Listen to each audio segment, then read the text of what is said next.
Hi, everybody. Welcome to Queensgate Chronicles. We are going to start off, as we often do, with a cold open.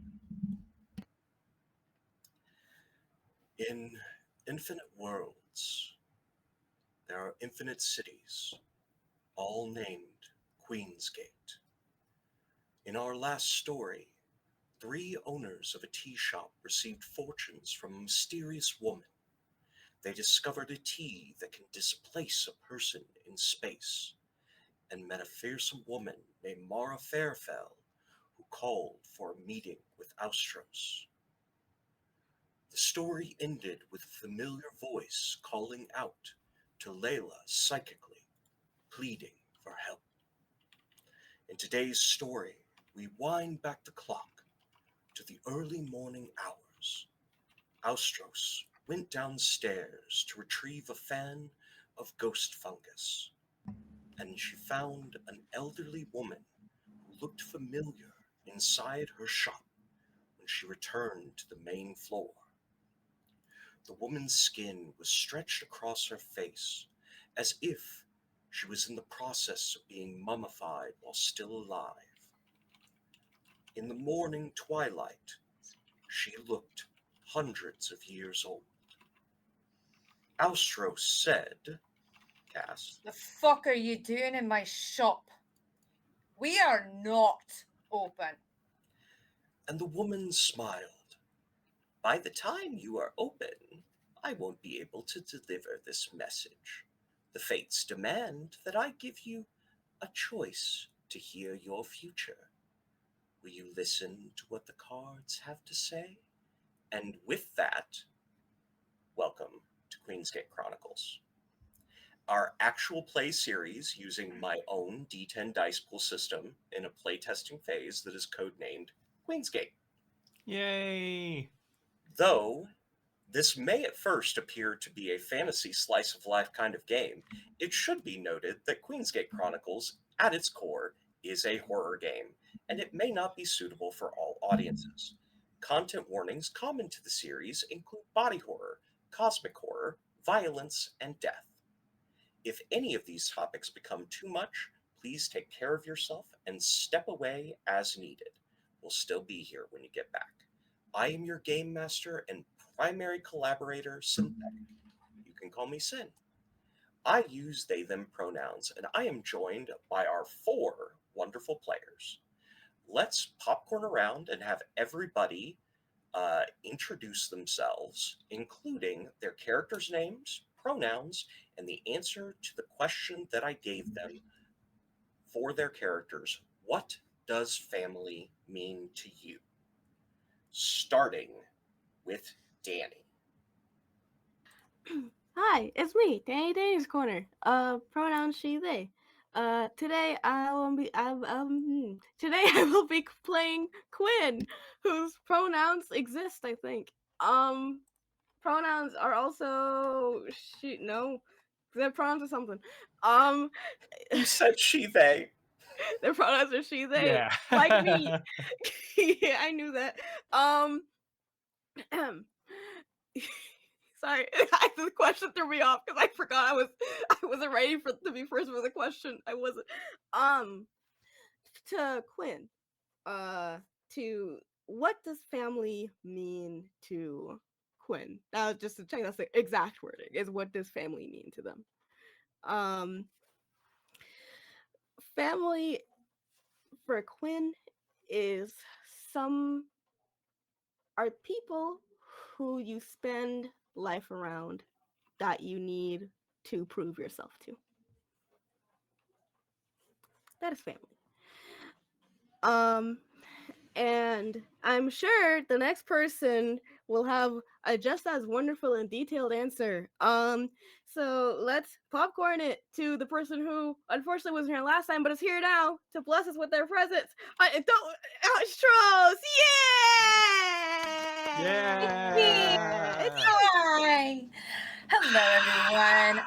Oh, that's a okay. It is our channel. Okay. Hello everyone. My name is Cass, better known as Yoda or Yoda Almighty. I'm a menace. I use she, they pronouns, and tonight I am playing Austrus Emberseed. She wasn't around last time. That's my bad. But we're here now, and I'm going to make Sen regret it. Everything that happened. Don't worry, I've got you. Austrus uses she, her pronouns. What does family mean to Austrus?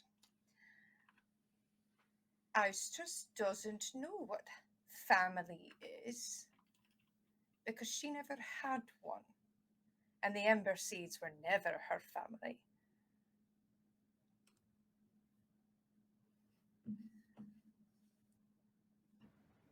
That's it. Don't forget to popcorn. I'm trying to decide.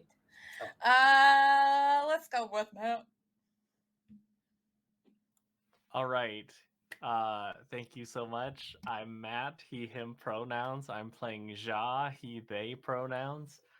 I'm so pumped. He's so pumped. As far as family is concerned, well, he believes that it's about much like one of his favorite plays in the area that he goes to consecutively. There's like a long series of these plays. It's about living your life a quarter mile at a time. It's about fast vehicles, but faster friendships and making sure that you stick together. It's about family. That's what family is to Ja. The famous Fast and the Furious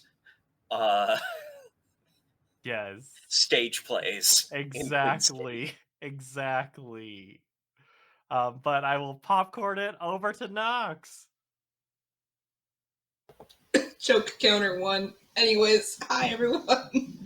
My name is Knox. Pronouns are she, her, hers, and today I'll be playing Layla Silver Spring, whose pronouns are also she, her, hers. And what does family mean to Layla? Family is the group that you would do anything for, even if you can't tell them what you're doing. And so, yeah, that's my answer. I love that so much. And that is everybody. So let's head back into that scene. The rest of you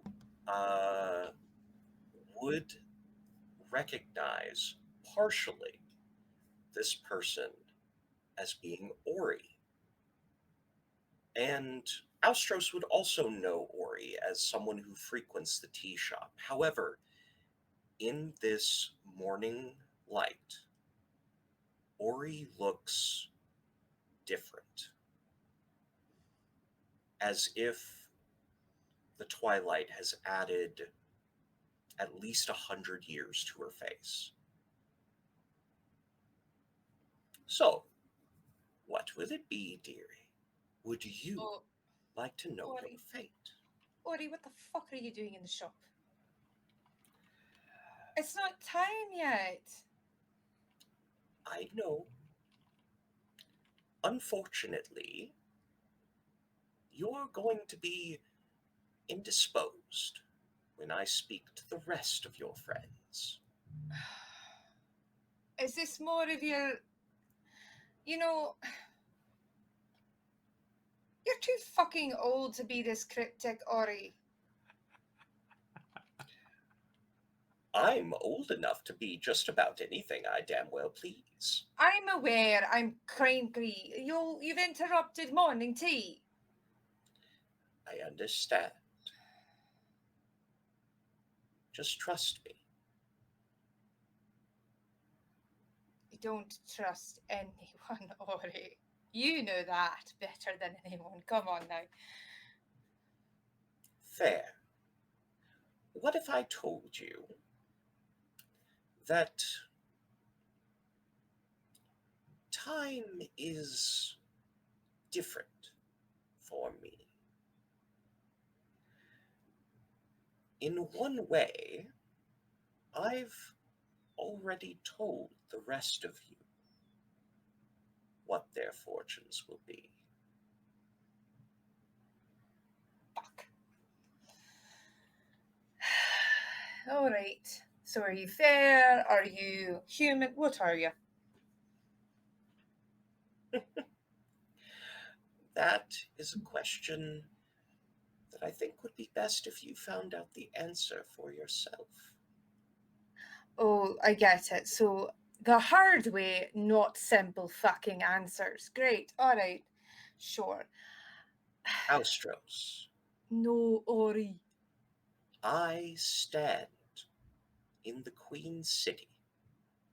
No fair guardian or any other such thing would be able to do that. That's bullshit. People break her rules all the fucking time. Loopholes. Yes. And meeting me is just one thing that will set you on a path of understanding the largest loophole there is.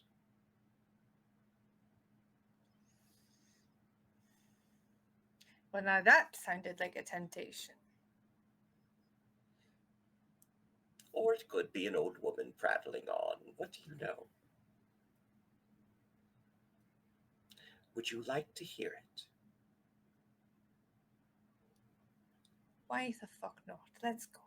I'm making my tea while you do your hedge witch shit. Very well, very well. And above board, yes, these are the same readings that I had prepared for everyone. These are pre-drawn, and I will be reading out Austros reading. And then I am going to remind you of the reading that Ori gave for the entire group. Mm-hmm. Let's see what fate has in store for you. Ah, your past is the star. Not a surprise. You had radiant, powerful energy. You had everything someone could ask for. And what is left for you now? Your present, made up of 3 cards, is the Queen of Swords. Someone in your life is capable of fostering greatness. Is it you? Are you kidding me? I know what I'm capable of. You're right. 3 idiots I work with who could do better. You're right. This isn't you. This is someone who surpasses you. Not yet. Someone capable of ending you at a moment's notice. That's fair. There are not many who fit that description. Not left alive. You also have the Lovers, a misunderstood card. People believe that it speaks of love, but it truly means that you will have a choice that tests your heart. In fact, Temperance in the reverse position is your final card, meaning you will have little opportunity to think before you choose. Something will force your hand, and where will it lead you?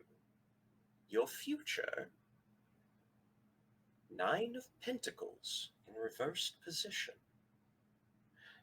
You will question in the future if you are strong enough, and only you will be able to decide the answer to that question.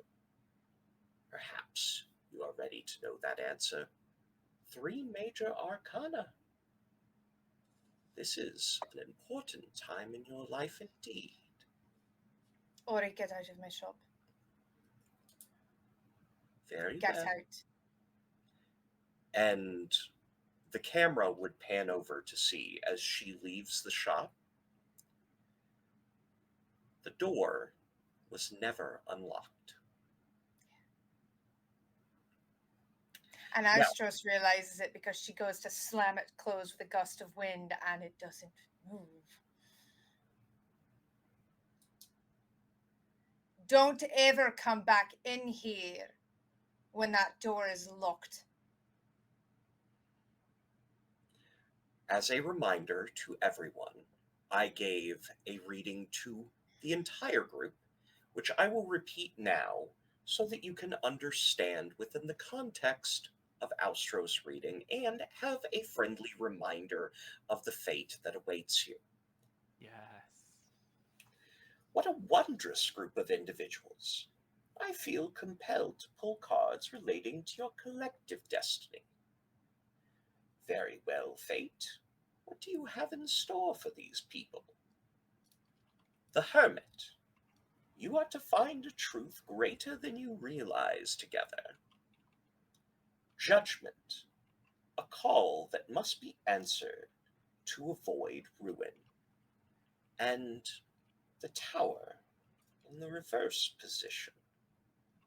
Your energies are tied together in a way that is greater than any of your singular destinies.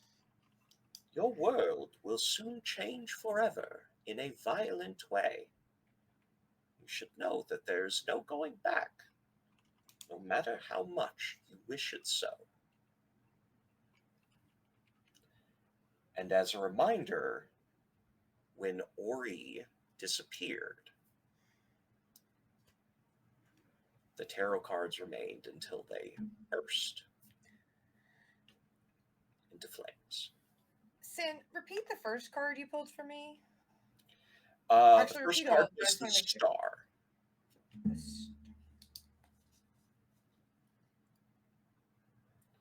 And that was to represent your past. Yeah, because it was past. 3 cards for Present was present the Queen and of 1 card for Swords. future. Okay. And then the future was the Nine of Pentacles. Now, Great. after Austros morning tea, you have an unfortunate obligation to meet. Mm. Would you tell me what it is like for the ritual, because ritual magic is stress-free magic? What is the ritual for you going to meet the patron that you have?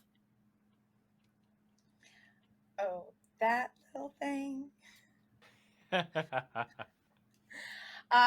Well, first, Austros goes upstairs and makes sure that Marigold and Layla are still asleep. Are they? I'm kidding. The answer is yes, because we did describe them waking up. So. Yes. And then she goes into her room, and she's been wearing. Let me do a little description of what Austros looks like. Yeah. She is a very short, very round woman. Very plump. She wears simple, like burnt orange robes almost. Kind of like a Buddhist monk, but like darker orange. She has, I don't know if any of you Tumblerinas out there know the Color of the Sky post, where her hair starts off as this very like pale lilac and goes down into the colors of a fiery red sunset. Her forearms at least are usually bare, and she has these like cloud tattoos that are like cumulonimbus tattoos. And if you look at them a little too long, you swear they move. And I think Layla, you swear you've seen lightning strike from those clouds before. She's in her 60s, so in the time span for humans in this world, that's in middle age years rather than getting out of middle age, like firmly in middle age. Old enough to be everyone's mother or grandmother, but no, never. The only child she tolerates is Marigold. And yeah, so she kind of gets herself ready. looks at herself in the mirror and goes, one day, one day, one day, one day, and then heads down to do her original task of collecting the package. And just as there usually is when it comes time, there is only one ghost fungus that is ready to be culled. I will put on gloves, pick the ghost fungus, put it in a pouch.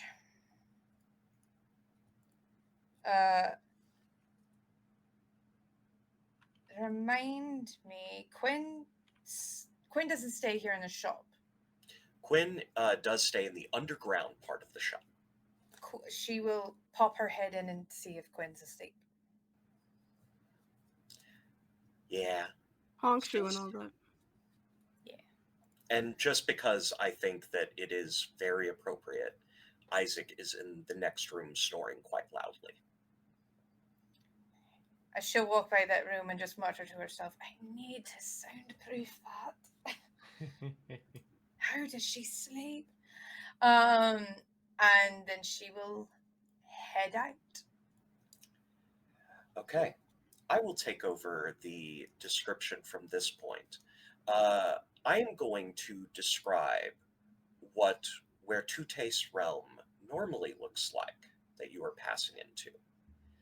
And then I am going to give you an additional description that it looks like today.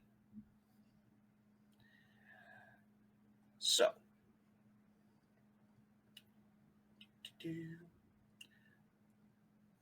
where Tute's usually towers over you, at least 12 feet tall, with no hair on their body or head, gray skin, and an androgynous visage. They have eyes in the shape of cherry blossom petals, with jet black pupils. They wear a flowing, tattered robe that covers portions of their form, with part of their muscular abdomen revealed. Their 6 wings attach to a metallic disc that floats behind their form with no visible connection. They speak in several tones at once, deep, medium, and high pitches, creating musical chords with their voice in every word. Their words smell like decadent flowers and honey, and hearing them speak is like taking a deep breath, calming to the soul. Where Tute's is dangerous, and they move with the mesmerizing precision of a cobra preparing to strike their prey. Where Tute's realm is a space of light and clouds, with small metallic platforms that lead to the Guardian. Flower petals of a rainbow of colors flutter slowly through the sky, and limbs of trees reach out from the clouds like jagged claws grasping at the edges of the realm. Only spoken words carry sound. The rest of the realm is stunning silence. What is different today when you see where Tute's is that their side has been pierced, and you see gray fluid oozing from the wound.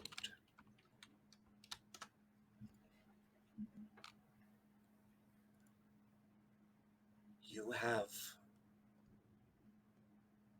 come at an opportune time.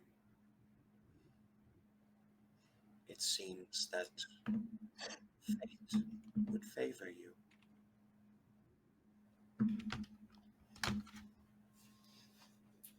Who poked you? My enemies are numerous, and none of your concern. Sure. Fine. Yeah, I hope you don't want me to fix that because I can't. Not my thing. I know. We know. Actually, I'm going to work back there. That was Sin making a flub. They do refer to themselves as we. We know. We are aware of your abilities. It is not opportune for us. It is opportune for you.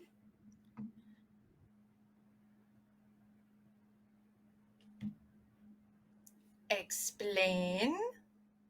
I'm really not in the mood for cryptic shit this morning. I've already gotten a load of it, so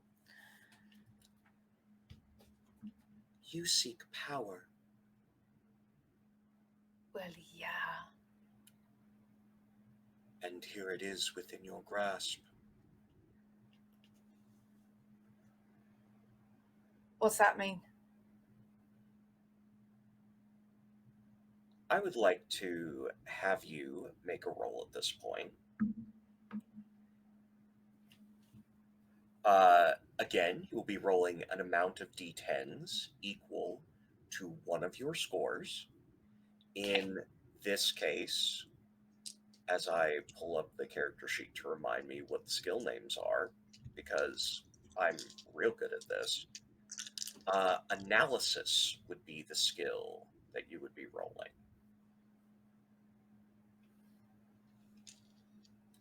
As a reminder, 7, 8s, and 9s are one success.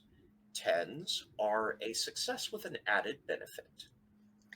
So here's the thing, I'm rolling my not Cthulhu dice because the Cthulhu dice don't betray me and they roll low. These need to roll high. Fair. You got this. There's logic here. That's And- a 9 Okay. and a Yes. 10. Yes! Get fucked. 3 successes. Yeah, I only get 2 dice, so that's it. A 9 and a 10. Fantastic. That is incredibly lucky. I'm going to give you an additional point of concern. It would be a difference to go between 3 and 4 successes. You could spend a point of serendipity to get a 4th success by moving the 9 to a 10. As a reminder, serendipity does refresh at the start of each session. So I would go immediately from 5 to 4. Correct.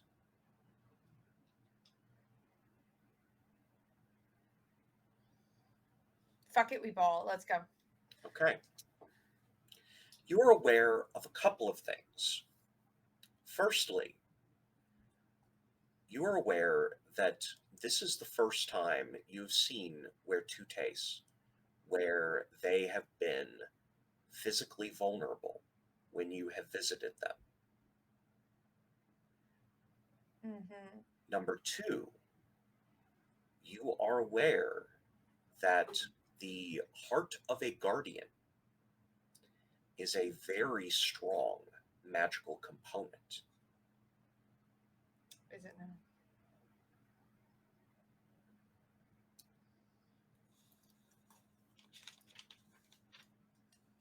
It Uh-huh. is up to you what you would like to do. If you would like to walk away, or if you would like to attempt to obtain that rare and powerful magical reagent.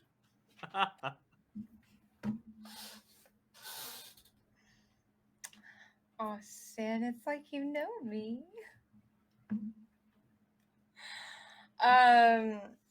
What would I be rolling to obtain? Oh, to obtain the heart of the guardian, you would have to kill Where to Taste. Uh-huh.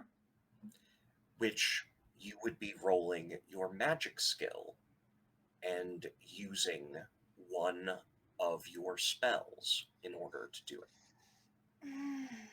Mm-hmm. Which I'm guessing would be electrify.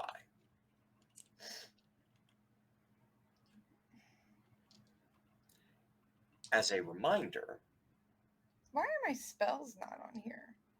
I don't know. I don't even Somebody have who designed the sheet was really bad at it. I don't even have a section for spells. Yeah, I know. Okay.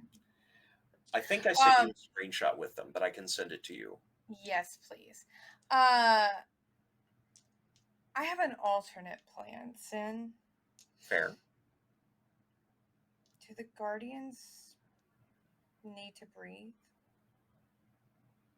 Need to breathe.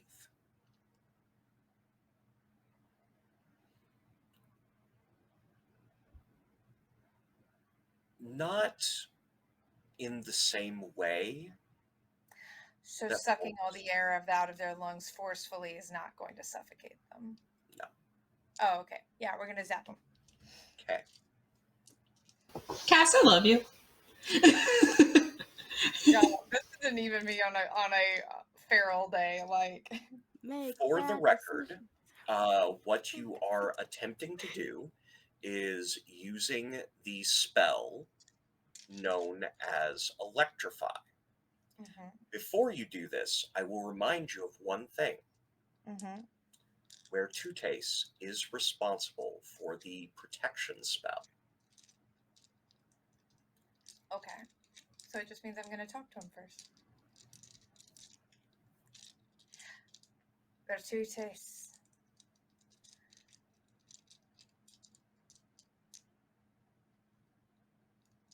What do I need to do to maintain the spell on the shop?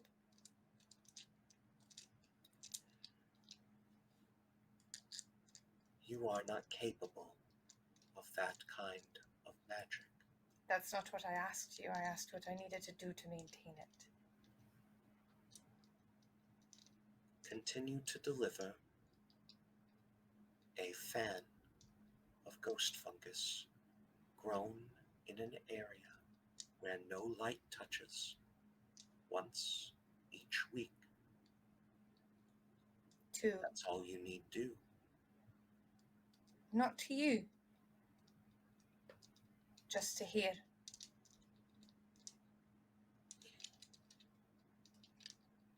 This place would be destroyed if I am gone.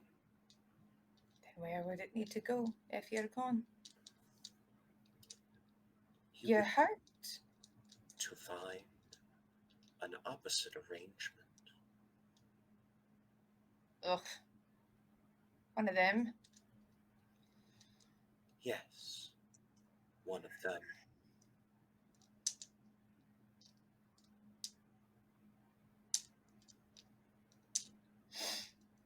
Interesting.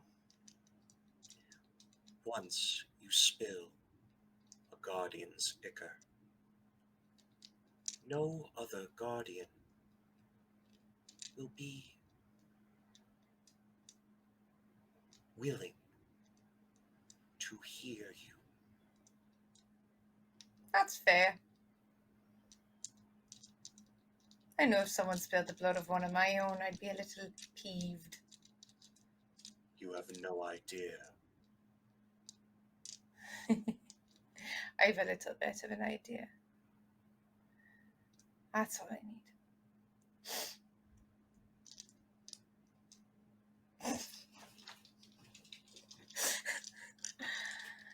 Are you going to stay here? Do I need to bring a healer down, or are you going to wander off? If you leave now, our relationship will remain as it always has. Mm-hmm. I will heal on my own.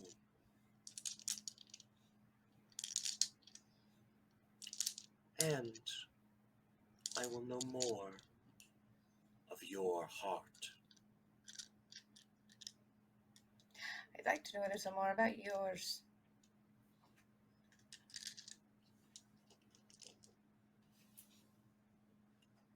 So, what would you like to do?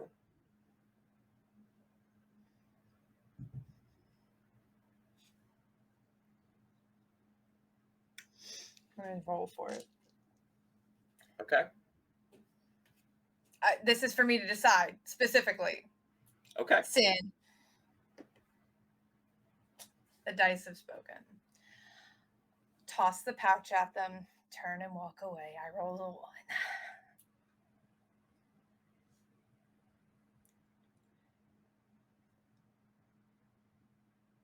As you walk away,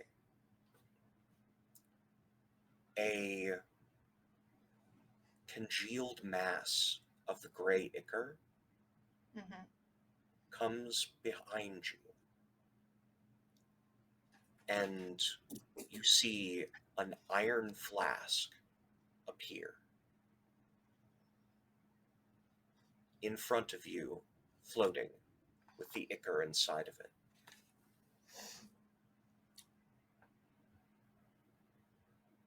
A gift. Do what you will with it. And what does it do? You are a powerful witch. You will be able to find many uses for it. Tuck it into the bracket.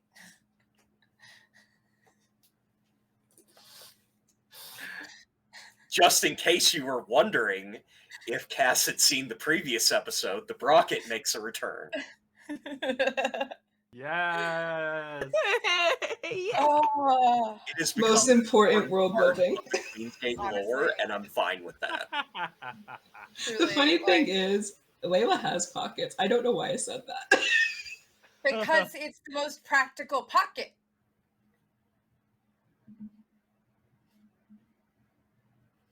Anyway, don't You ask are me how many times I've familiar. stuck food into a movie theater using the bracket. Oh, absolutely. It's the easiest way to get food in. Because what are you gonna Can't like? check my bag. You can't. It's all. You got like stuck like some Twizzlers in there. Oh no, we gotta talk about the day I brought a whole ass baked potato in its box. Whoa. That is awesome. Can you show me how to do? Wait, this is off track. As you return through the portal out of where Tute's realm. Oh no. Oh. No, I'm not done. Okay. I pocket the flask and I turn back to them.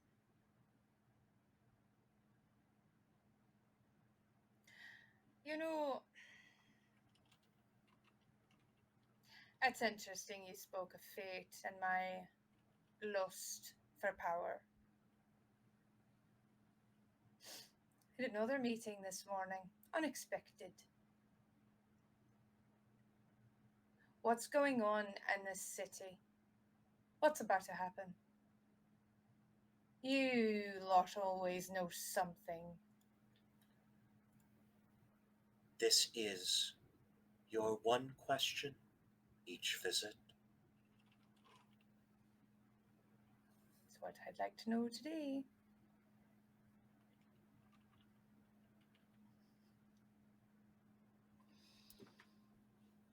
Clouds gather in Queensgate. Soon, the scaled queen shall perish.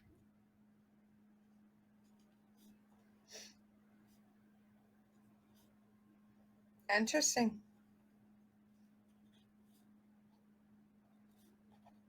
No idea who's gonna kill her, I guess. That would be another question. It was rhetorical this time.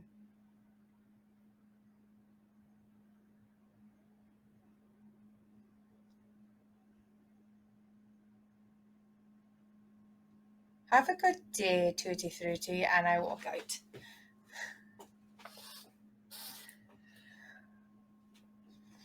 I've got to say, excellent use of your first question, because where two tastes must tell the truth. Yep. Sure must. Another reason we don't zap the angel early, because the angel must tell the truth and cannot tell a lie. So, you know this. Returning from Where Two Tastes realm is a bit of a headache temporally. You are going to roll. No, I'm gonna braid my hair on stream. That's what I'm doing. You are going to roll resilience, the attribute.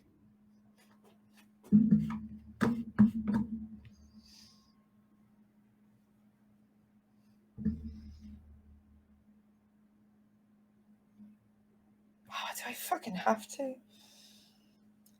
It's just to tell me how much stress you take from the experience.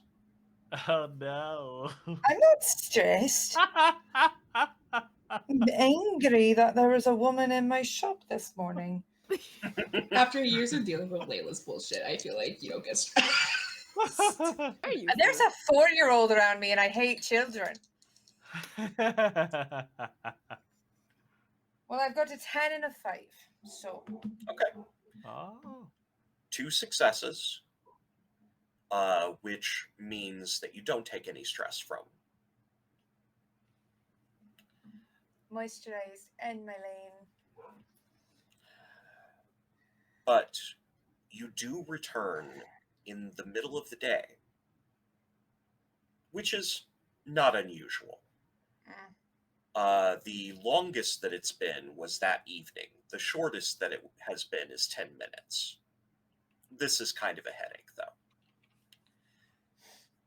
The weird thing is, when you return, the only person or persons tending to the shop, and this is the upstairs, are Isaac and Marigold.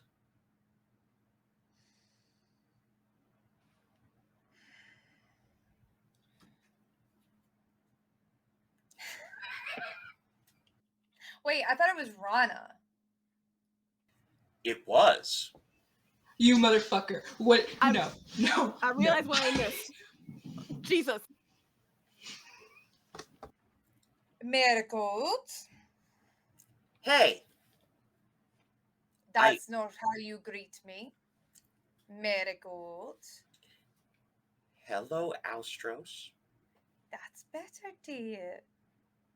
Remember, you've got to make them think you're nice and polite before you remind them that you're not. I said the thing. You did. Very proud. Why is Isaac here? Why are you here? I came up because Rana took ill. Rana's here. Yes. Quinn, Shah, and Layla went to the library. I'm sorry, Quinn? Oh. Speak faster, Isaac. I've got some things to fill you in on. Quickly, now, Okay, before I so go check on for the record, Rana. just to lay that out, Isaac fills you in on everything he knows, which includes the fact that somehow Quinn was able to magically appear within the city. Something to do with the tea. And you would know, because you probably know everything Layla's working on. Is that fair to say? Okay. Layla has one secret. Yep, and I know that one. Nope. I know it. You would know that Layla has been working on a tea that she wasn't sure of the effects, but thinks that it was something along the lines of astral projection. Mm-hmm. And it's about that time that you hear a loud sound coming from the undercity side of the tea shop. Isaac, where's Rana? Rana is up. Who's down?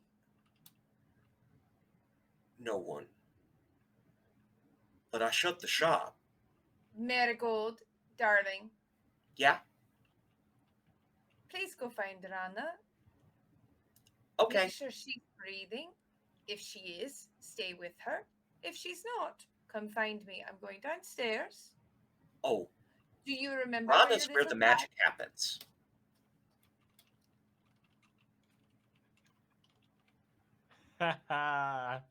Interesting. You need to quit spending time with her before your mother smacks you and me and then Rana. Anyway, you remember where your little present was I gave you for your last name day? Yeah, Yeah? the pointy one. Okay. Uh-huh. Got it. Remember, we do not run with it pointed forward. The blade stays away from our little organs. And if I've got to get somebody, go for the kidneys. No, you're short. If you've got to get somebody, go for below the belt, above the knees. Okay.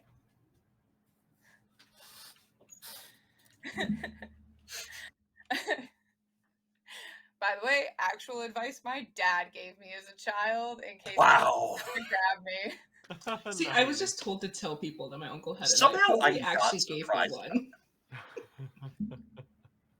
I Okay. mean, look. So yeah, I will grab Isaac by the scruff and I realize Isaac's probably a lot taller than me. Oh, yeah. Just fully like, let's go. Because to be clear, Istrus is about 5 foot even. She little and round and plump and is doddering down the stairs. She looks like she should be someone's grandma, but then she speaks. Yeah. Isaac is about like when he gets down 3 stairs, you're about reaching forward. Yeah.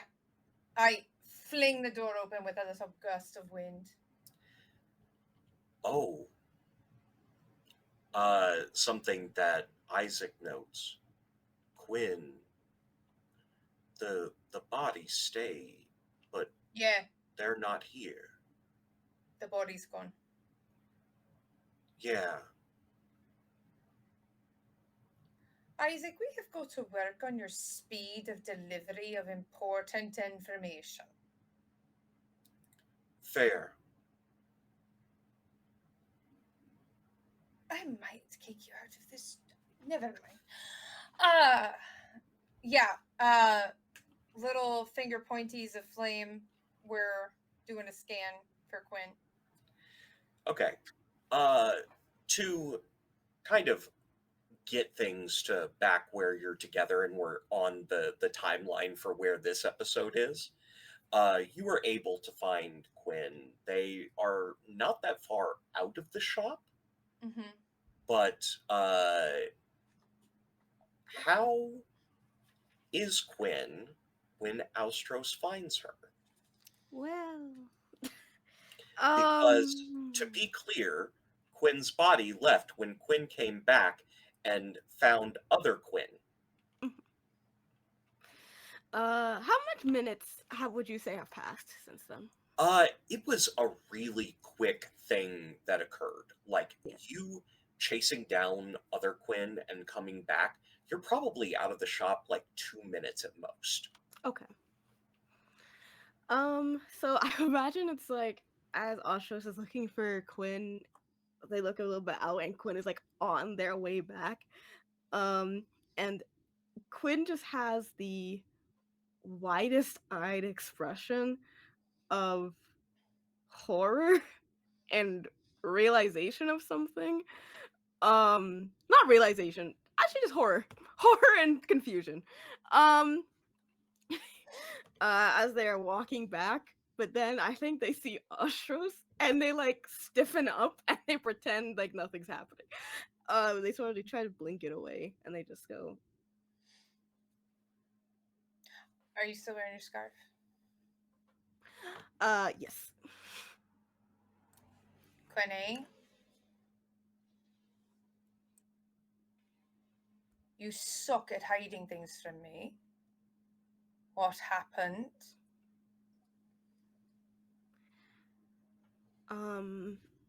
In in your head you hear, I saw somebody, Who'd you see, dear? but they're gone now. No, who did you see? Because you look terrified. I am a little bit. Uh-oh. Did I just lose Danny? Oh, Danny's camera literally just went Nope, for I see one line. Danny. I see Danny. Danny as well. I am just looking the weather. Oh, it's there coming at- for me. back. Okay. We're back. Okay, Back. I saw you the entire time. I don't know what happened. Well, They've It's like, been here the whole Danny, time. Sorry. Danny and I are obviously bad weather buddies. So because now there's a thunderstorm that I've had to pull my phone up and watch for. no. Anyway, yeah. Anyways. Uh-huh. I think you see Quinn like blinks for a second and then they point at themselves. You saw yourself. Huh. That's interesting.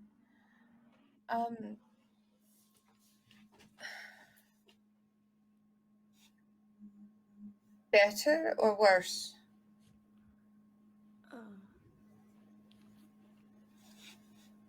And just hear the same. Okay.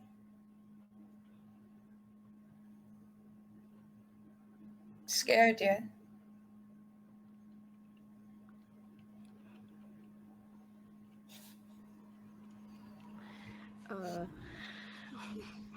It does take the second like usher over for Quinn to start like sort of scurrying over, and like they don't do a full hug but they like lean into Ushers a bit. Pity. I just pat the hair.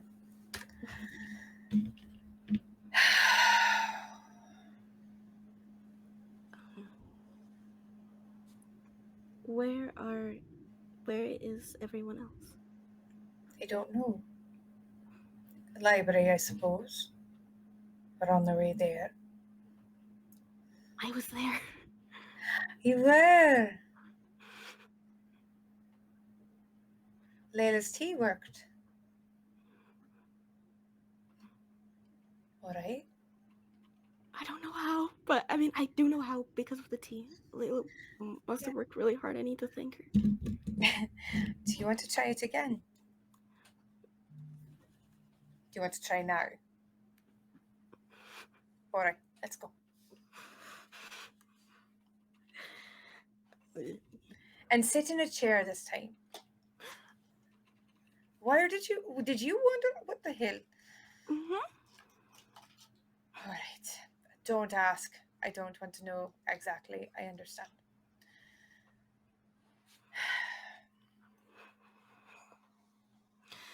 Quinn Okay, just nods and will follow.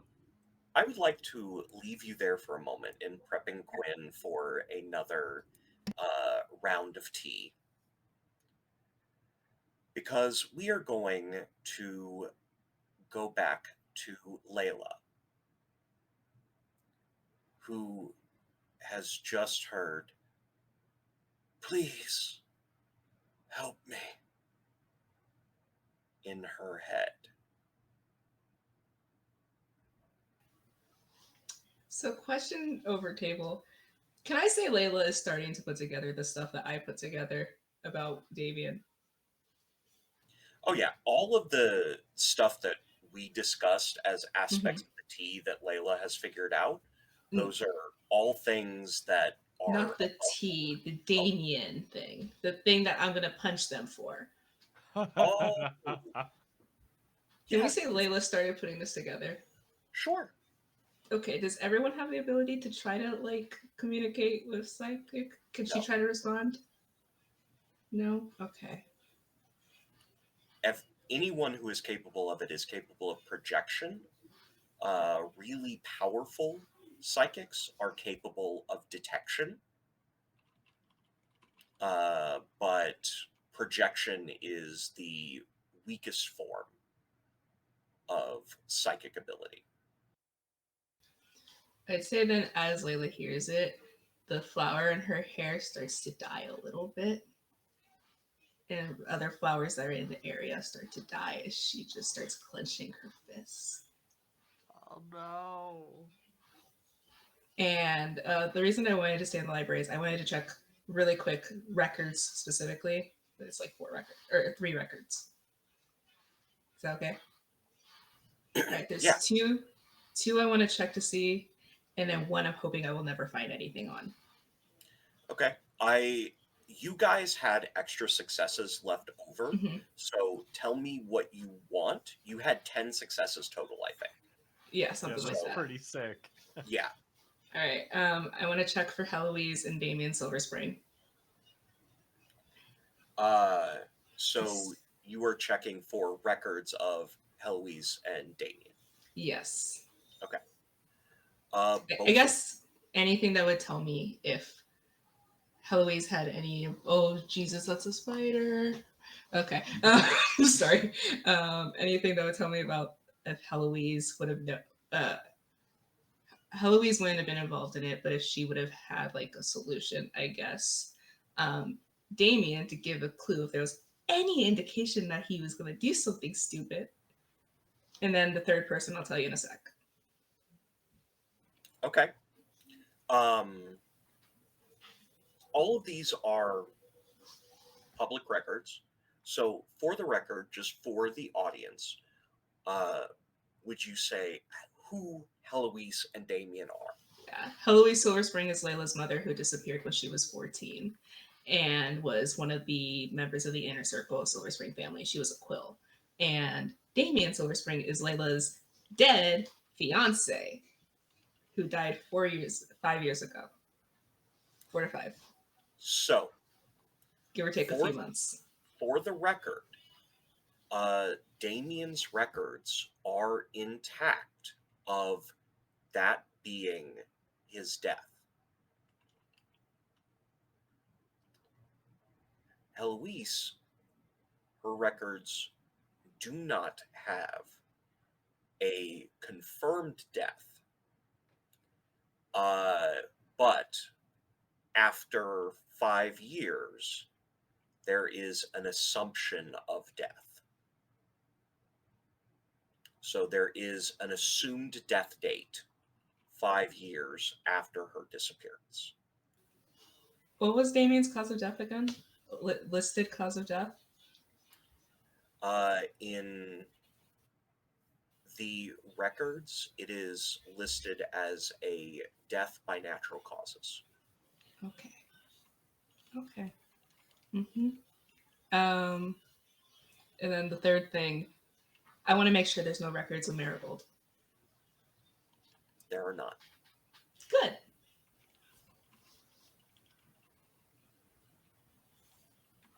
Okay, I'll be good. Okay. So, what is your goal after having this information? Okay, so I got the book of the human doll. Yes. I want to go home because I want to try the tea again. And also I should probably check on Marigold and Rana because they're probably burning the shop down at this point. Okay. So, in the interim, Shaw was running back with records. Records correct? and a book. And the book from the library. Yeah. That makes perfect sense. I am going to say that Shaw is the one that sees someone at the front of the shop. This is a person in flowing blue robes. Actually, this one is a good one for Knox. Would you describe the matriarch of the Silver Spring family, Lydia Silver Spring? Fucked. Okay. I'm going to say she is a tall Asian woman with like long silver hair, very like majestic and put together. You can't tell how old she is, but she just gives off like um, she gives off like "do not fuck with me" vibes is the best way to put it. And it's such a classy "don't fuck with me" vibes. Mm-hmm. Yeah. Fair Oh, enough. ooh, the mom from Crazy Rich Asians, but with silver hair. Okay. Nice. I will add to that she is well put together, has perfectly manicured hands, and her nails look as though they have ice on them. Hello there. I have a question for you. Am I encountering her before or after the guy? Let's say that you're encountering her. This is when you get back to the tea shop. So this is in front of the tea shop as you were running to get there. Okay. Hello. Uh oh, sorry. Are you looking for someone? I got a little out of I breath. I am. I didn't want to bother. It seems as if there's an understaffed situation. Oh, yes. Well, we're working on a few things, a lot of coals in the oven, all that stuff. Understood. What I would like to let are you one of the owners? Yes. Absolutely. Wonderful to hear. I've heard that one of the owners is a Layla Silver Spring. Um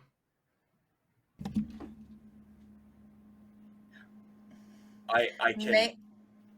May I interject? You may interject, especially if you have something that you would have shared with Shah in. I would have. That's what I'm great. saying. During your orientation, the first thing that would have been told to you is you do not say my name, you do not say Layla's name, you do not say Marigold's name. Oh, okay. All right, I've already forgotten one of those things. In the last line, I did say your name. You didn't say my name, but you do not. Alstrus Embassy is not here. Layla Silver Spring is not Oh, here. okay. Marigold is not here. Marigold doesn't even fucking exist. Okay. You will lose your job if anyone knows that Marigold exists. All right.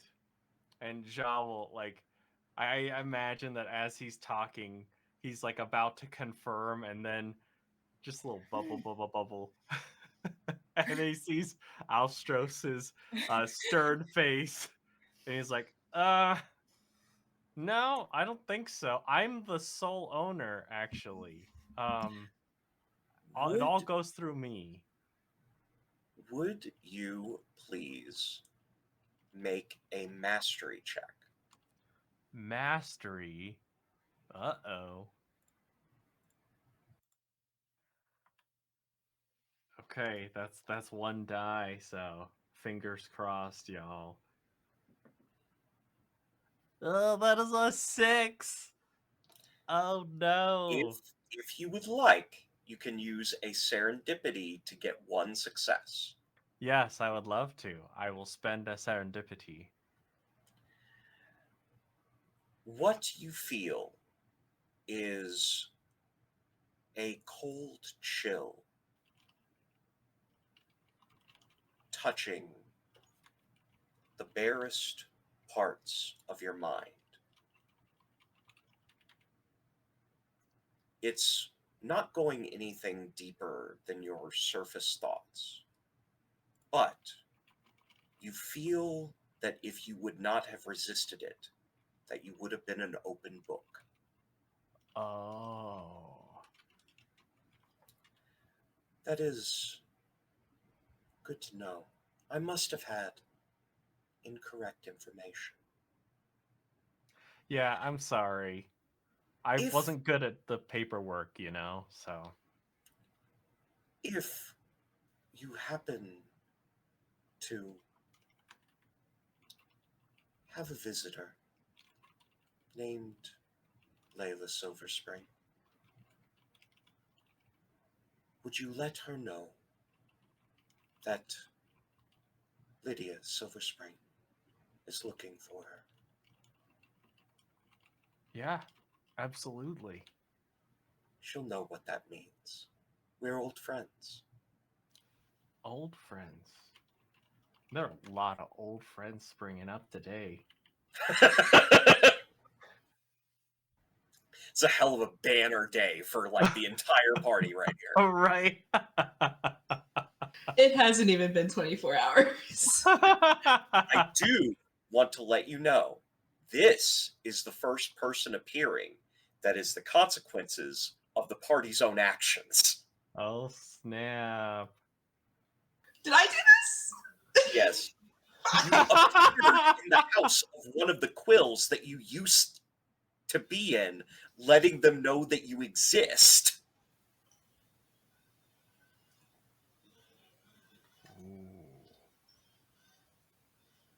Yeah, babe, you did that. I did that. Oh, no. Cass is like, can confirm, did watch the VOD. That Uh-huh. took place. We're looking at the 3 footage. 3 days ago did I watch the VOD. Ostros is gonna kick Layla's ass. Astros is gonna kick Shaw's ass first. Hey, Shaw resisted a mental probe. That's pretty good. Yeah. Shaw held it down. Let's go.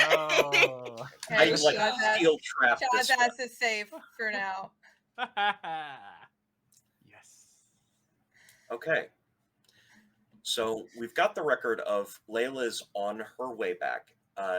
Is there anything that you would like to do, Shaw, whenever you get into the shop? As a reminder, who is watching the shop at this point? No one. The door's locked. Okay. All And I'm right. pretty sure someone doesn't have their key. Yeah, that was... Yep. Shah goes to the front, remembers, and just hammers furiously at the front door, and just Knock, like, knock, knock. Astros. Knock, knock, knock. Astros. yeah, it's the sole owner. I forgot my key. Like even though she's in the basement, those words are uttered, and Astro's head goes. I'll be right back, Quinn. Just go up to open the door. Sole owner of Potentia. And I'm gonna like try to slip inside. Step aside. Close and lock the door. So, a woman named Lydia was outside looking for Layla. So, Whip the door open, stick my head out. yeah. You actually, in the distance, probably about 50, 75 feet away around there, you do see Lydia. She is Slam standing the there. door closed. Yeah. She gets anything off of you? Just that I'm the sole owner. So if anyone asks, that's the story we have to keep up. How late were you this morning? I was on time this morning. Ask Marigold. Marigold, it's safe. Is Rana breathing? What happened to Rana? They're Not enough magic, apparently. still moving the paper. All right, dear. I'll be up in a moment. What the fuck does that mean? They're When holding a you paper put in front of their paper in nose. front of someone's mouth to check if they're breathing. Oh, wow. Okay, I love that Sin and I knew immediately what they did. No one else did. We share the brain cell. Yeah, I'm just gonna reach up and pat Shaw on the shoulder. Thank You were you. on time. Yes. You didn't spill to Lydia's Silver Spring. Right. What do you want? What do I want? What do you want? I want to make sure Quinn's okay because I was in Quinn's the fine. library. Quinn's fine. Quinn's fine. Quinn's fine. Okay. Okay. Now, why did you show up on time today? Because I am a good worker. What do you And- want? Wow. Now, I'm reminding you, and I'm saying this now to you, Shah. You just did a very good thing, and I am inclined to give you things that you might want. Tell me what you want. Oh. I and Shah, like, the selfishness in him is being like pushed away a little bit because he's thinking like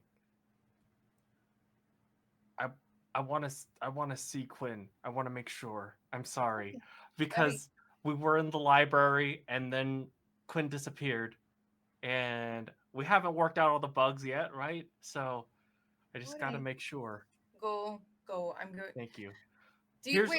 Where's Layla? Oh, what the fuck? Where's Layla?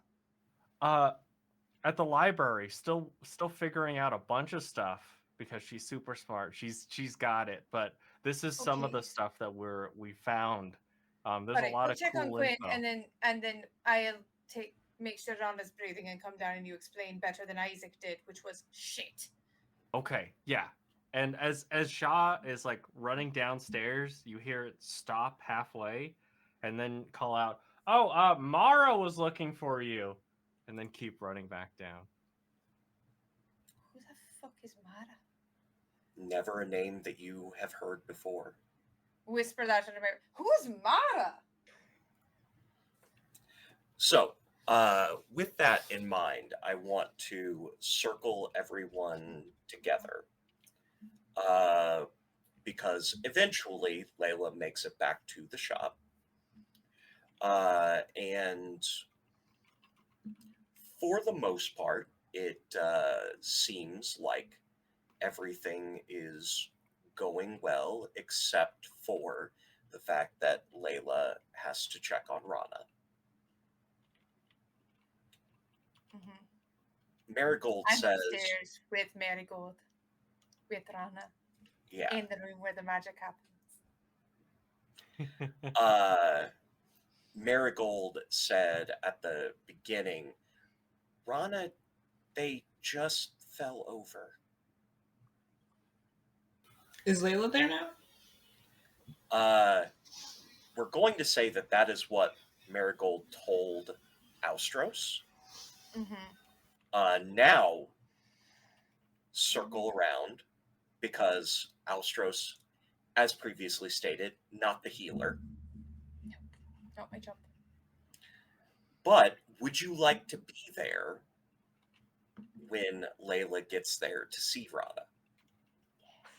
Oh, fuck me. Okay. I would love that so much. I love this for me. I hate this for Layla.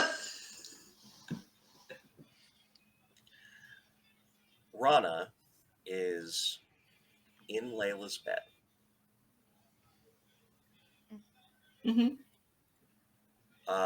As a reminder, Rana, they, them pronouns.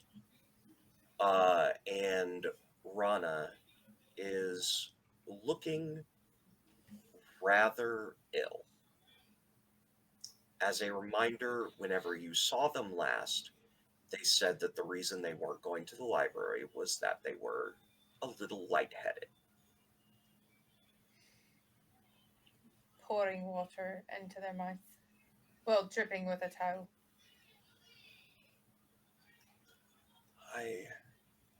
And this is Rana speaking up for the first time that they've said anything, now that Layla is in the room.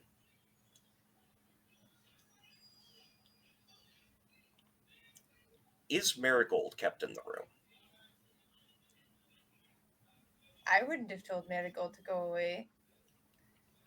Would Layla have told Marigold? Marigold, get the fuck out.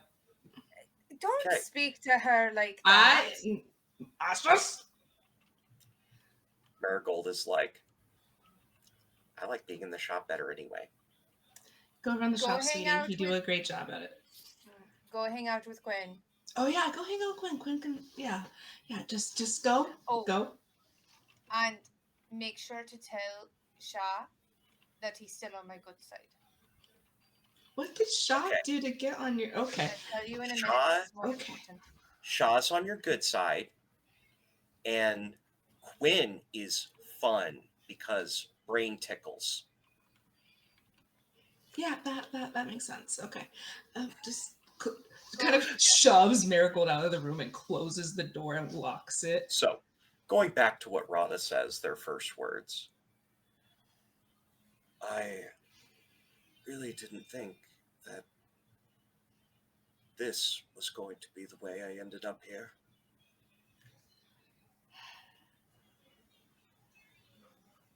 What the fuck happened? Well,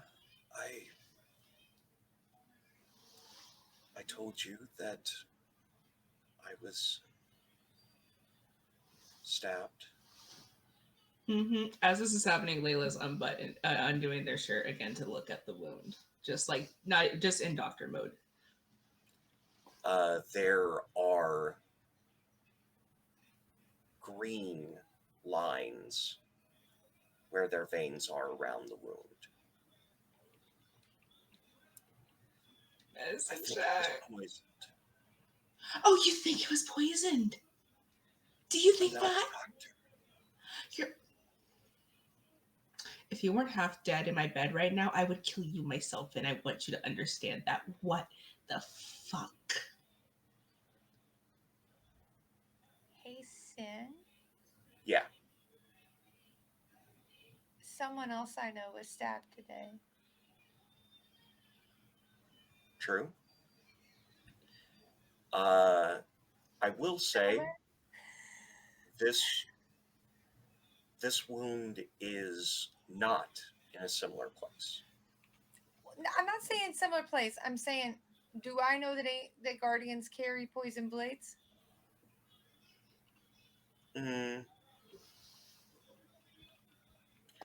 Not guardians. You would Who's know Sin? that there are weapons that are commonly used by specific criminal elements. Mm-hmm. And actually, Layla, you are possibly familiar with this. Mm-hmm. Would you make a scholarship roll? Oh, okay. Okay, I can do that. I totally had my dice open. It's fine. Don't worry about it. Can I Everything's- assist in any way? If you have either scholarship or assistance, you could roll one That's of those. 2 7s. That's 2 successes. So, like, what do you mean? I have 2 dice and scholarship. What does that mean? Like, I can help. You can roll your dice and see if you can add successes. No. That's fine. 2 successes is fine. Yeah, you have seen this poison before. It's like a flash. Would you actually describe for me what your father looked like when your mother was treating a similar wound?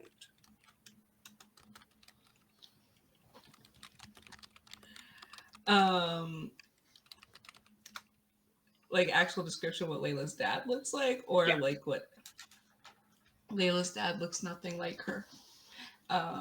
He was a very tall, pale skin, blonde haired, brown eyes. And he looked so pale that Layla at the time thought that he was like actually dead.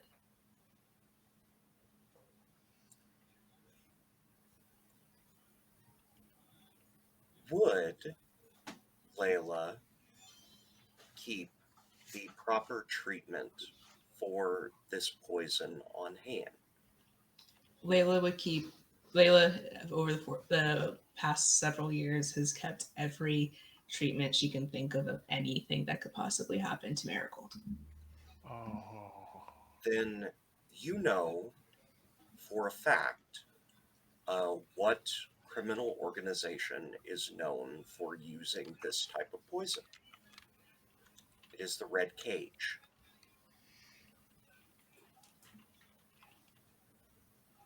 An organization that is very powerful in the Undercity.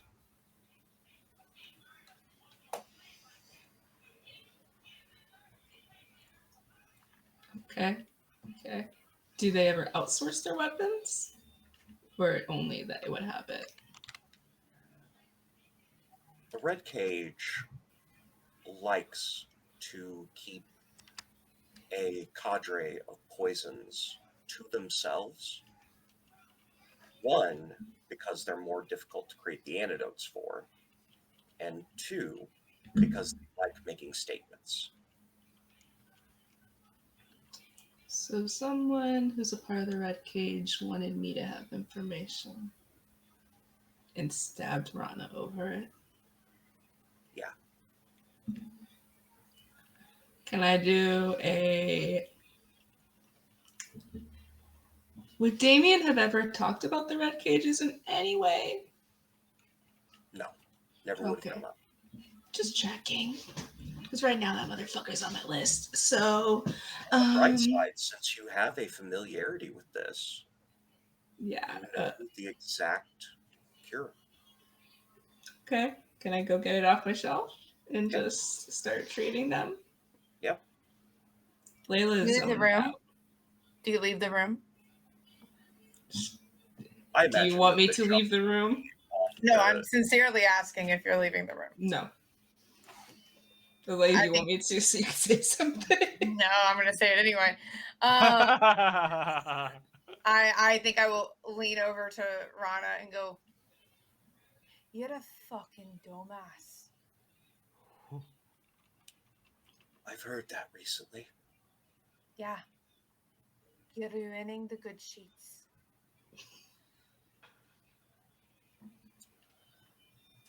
I swear, if you make that into a joke about ruining them a different way, I will end you. I will let the poison kill you. I'll bundle you into the sheets and drop you off in the basement to feed the fungus. I'll clean them myself. Good. Good. Layla's gonna start treating Rana. And it's not long after you start the treatment that color returns to their face.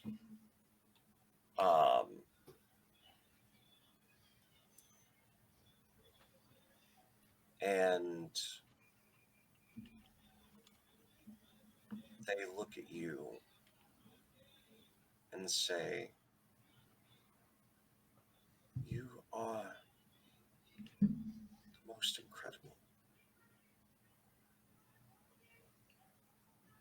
I'm this close to slapping the shit out of you. I mean it. Sometimes I feel like you're the legend, and I'm just a bit player.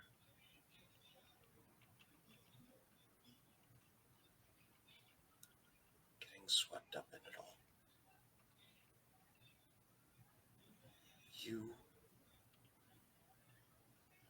There are great things ahead of you. All I can hope for is that I don't hold you back.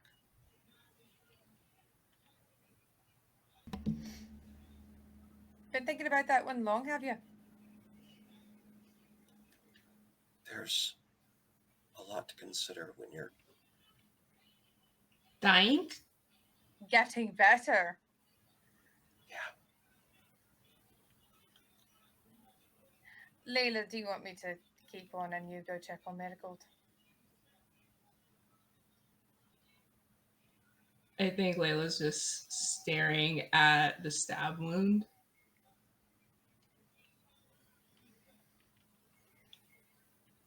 Above table. Sin, we said Rana doesn't know, right? About Damon.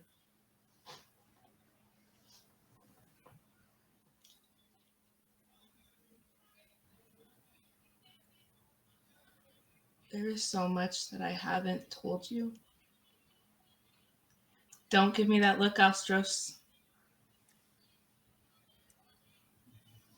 I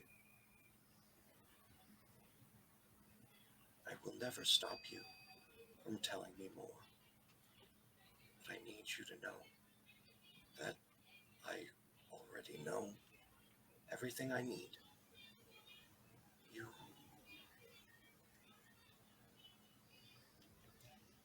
I'm lucky to know you.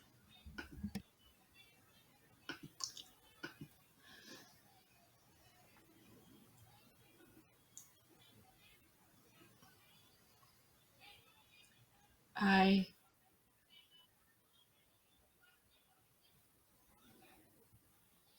can't do this again.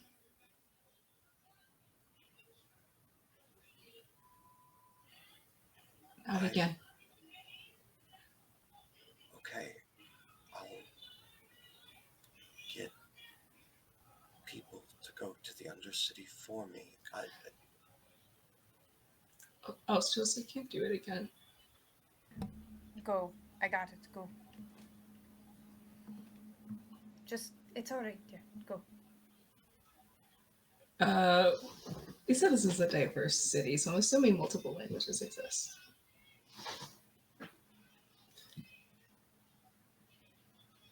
Si pudiera decirte de lo mucho que creo que te amo, es sobre él, es sobre mi hija y lo que ha hecho.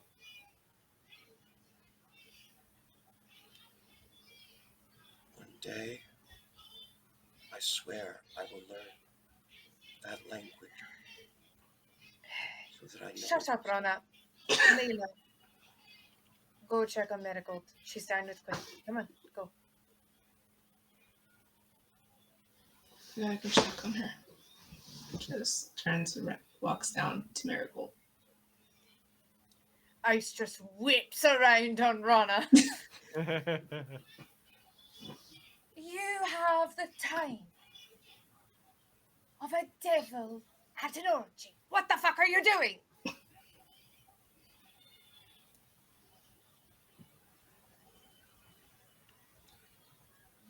I'd love to know. You'd love to have a bit of common sense. You got stabbed. As a message. I didn't say it was on purpose. No, it was. It just wasn't your purpose.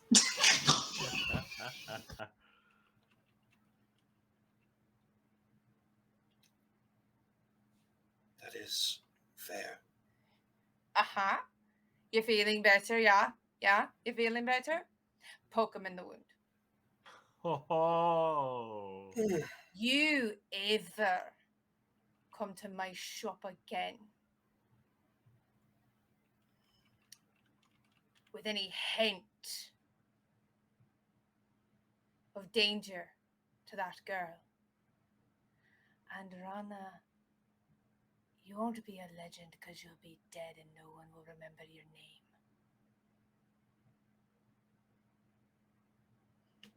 Do we understand each other?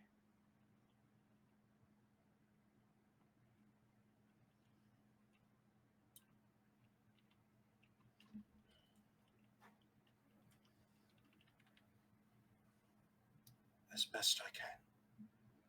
Good. Rest. I'll leave some water here at the...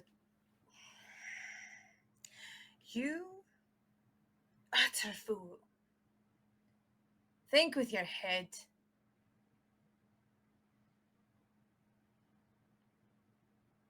As best I can. People are looking for her, and you might have led them right here. And I just leave.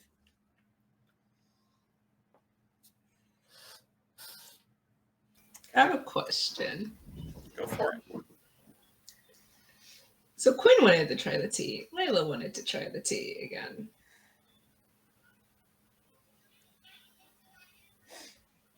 Can we?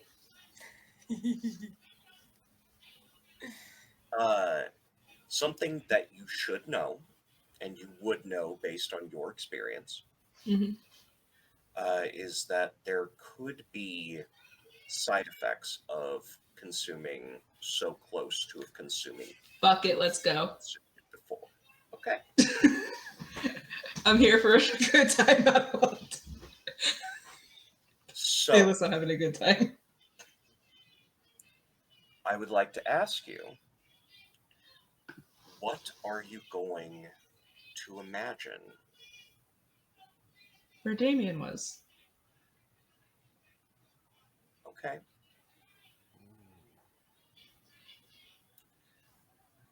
So this is going to be a little bit more difficult Mm-hmm. because all you saw was a small image. Mm-hmm. However, you could invest magical energy into it to make sure that you have a chance of it working. Yeah. Then would you please roll alleviation? Sure, bestie. Can I also give 2 free points of serendipity to Layla? I'll take a little bit of stress for that, but just like it's good to see you. I was, managing the shop. So how does that work? So, So it's one of Shah's special abilities for being a bard, where they can spend stress to give you a pool of serendipity that you can then utilize. So you have 2 free points of serendipity to modify your roll for this alleviation. Okay. I mean,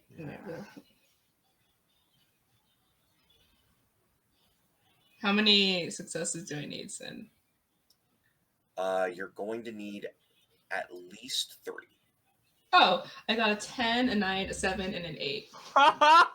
Whoa! Hey. Okay. Nice. Show him to me, Sid.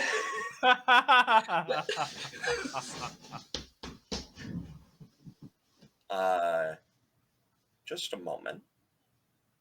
I'm gonna regret this. I know I am, but it's fine. It's a horrifying thing for you to say. It's just a moment. I hope you Something realize. that I want you to be aware of before I read this description. Mhm. You always have the ability to pop back. Also, how much stress do you have? I don't know. How do I know how much stress I have? It would be in your stress points under your abilities.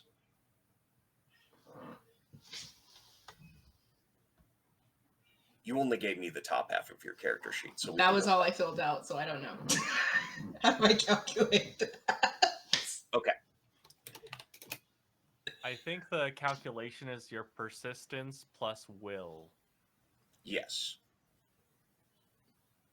Persistence plus 8. Okay. So you take 8 points of stress damage. Your stress pool is gone. You are effectively unable to cast magic. And this is what you see. You appear on stone ground, feeling a deep chill in the air. In front of you are latticed walls lined with veins. There's a loud, rhythmic thump, a beating heart that pulses through the air. The chill reaches into the very inner core of your being.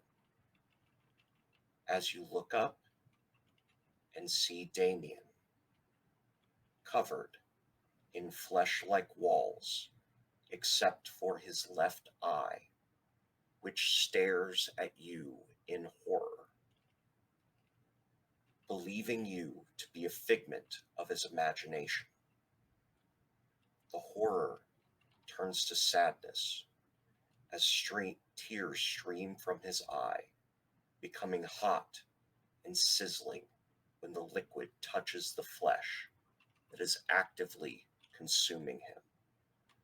You hear in your mind, "Please, I don't know who I am anymore. You are my last memory. Please, help me." And that is where we are going to break. You fucking motherfucker shit. I will end you, synthetic. I will fucking. Bye! And it was beautiful. Bye. And we're back. I'm gonna Wonderful fight our thing. GM. I imagine that you would do very well in that. So Layla has just appeared in front of Damien. Mm-hmm. Damien has told Layla that they have no memories and asked for help.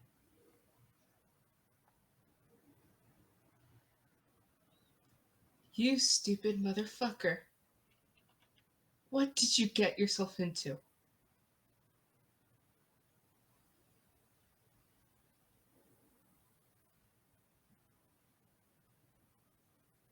I don't know. Do you know who I am?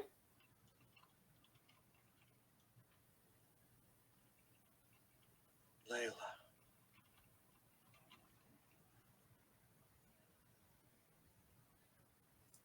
You're who I did this for. No, the fuck I'm not.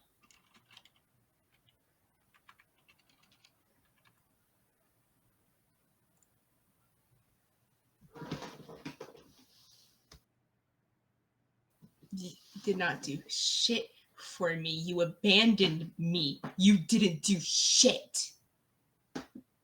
This was probably your own fucking ego.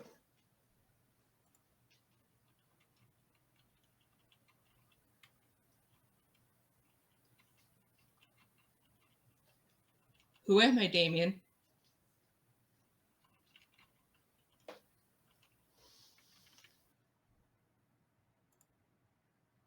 The love of my life.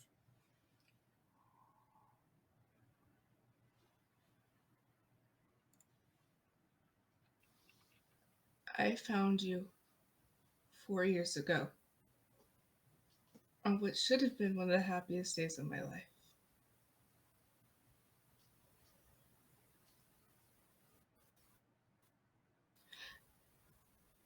And I found you there. And you weren't promised you wouldn't leave. You hear sounds around you, things moving toward you. I don't think Layla cares. I hurt you. You broke me.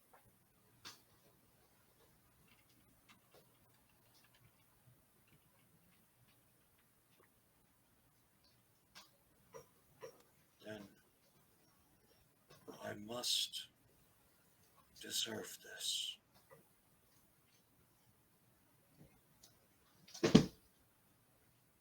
You deserve this and more.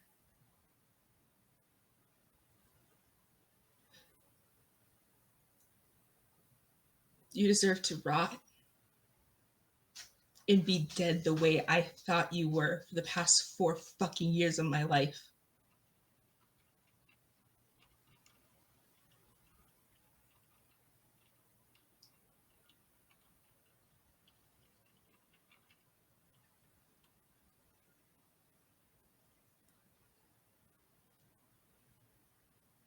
I don't remember the name, but I feel as though I'm supposed to tell you I love her.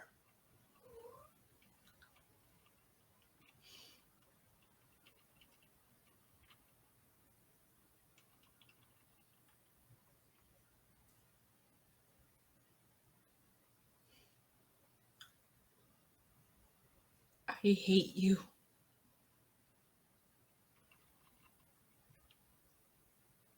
And I wish you were fucking dead.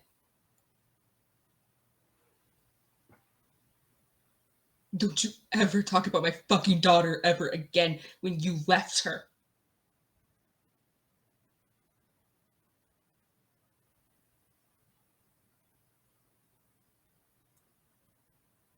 At this point, you start to see out of the corner of your eyes dark shadows moving, enclosing around you. The flesh coming for you.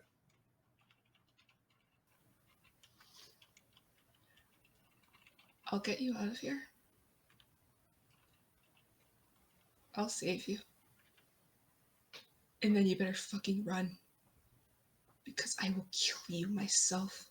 And don't you ever talk about Marigold again. You lost any right to call yourself her father the day you fucking abandoned us, and I had to give birth in the dark by myself.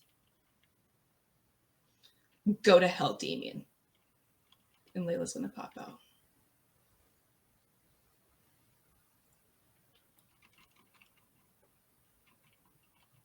When you pop back, were you on the Undercity side of the tea shop? I'm gonna say Layla was. I'm gonna say she was gonna go down, and then she realized what she was gonna do, and she decided to stay in her room, like not next to Rana, but because fuck it, why not? Okay. You come back, and Rana is sleeping peacefully, with a smile on their face.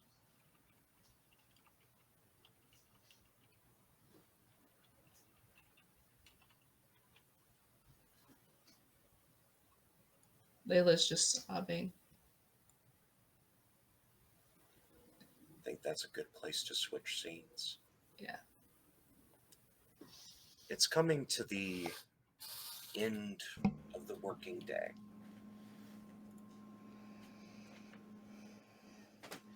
What should have been, as part of the Freeze Festival, a strong business day, part was just not open. Which happens.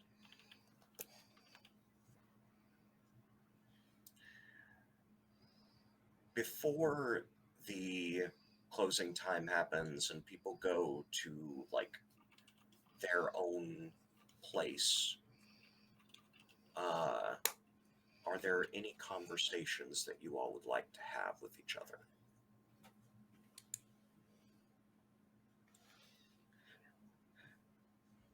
Your Honor, Quinn takes the stand. Your Honor, I can't raise my hand any higher. I'm short.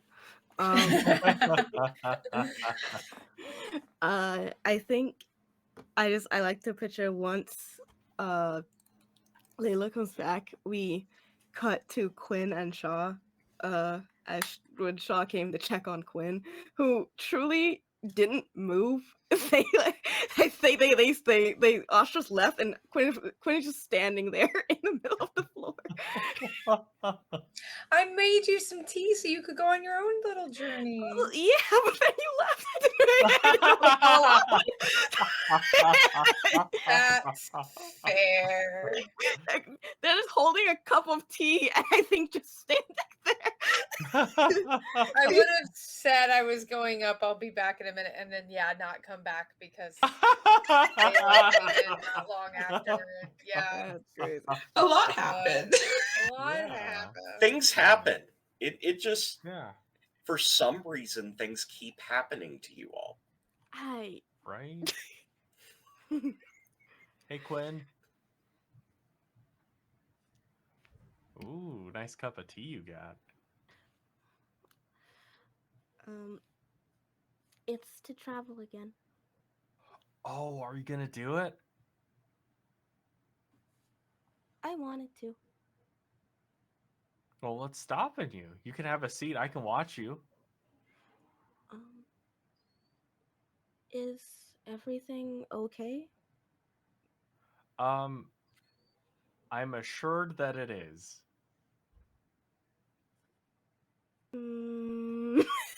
But you just you hear a long in your head.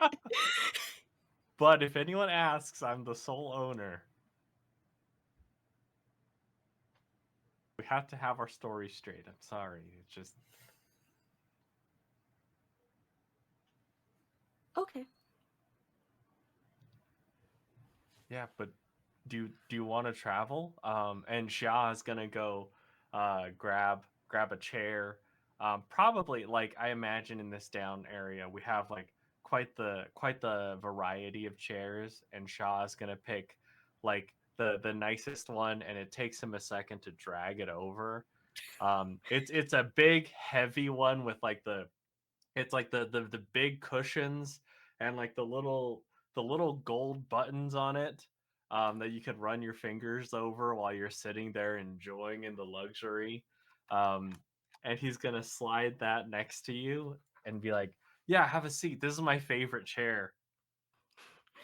Quinn will sit down, and then look up at Shaw holding the tea. I saw myself today. What do you mean? And they sort of point out into the undercities, like that leads into the deeper undercities. There was another me. They're not there now. You don't have to look. All right. I don't know if it'll be a problem, but I need to let everybody know just in case, because then I become a concern. But I can deal with it. Okay. And Shaw is gonna like, try to keep a smile on his face as he backs over to where the door is, and he'll lock the door to the Undercity. He's gonna do it very slowly, to try not to make it audible or anything. Slowly turn.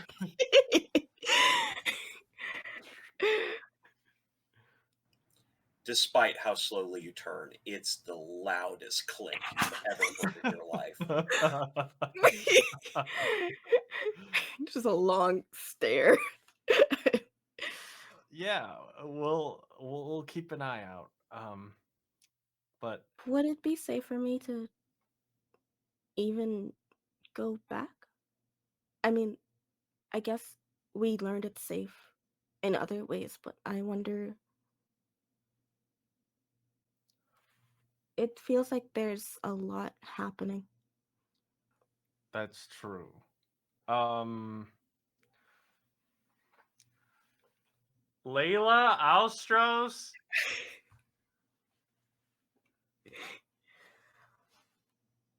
I'm gonna call out and hope someone hears. I I know Layla's doing What? their thing. Alstros. So Quinn was gonna go have another tea trip. Is it safe?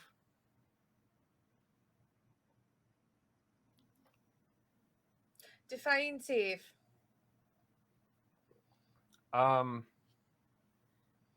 No harm to body, mind, soul. Unlikely harm to body. Less unlikely harm to mind. Less unlikely harm to soul. Okay. Well, I'm going to be honest with you, Quinn. I'm fairly certain if you take another trip, you may see your double. You might get more information. Seeing that,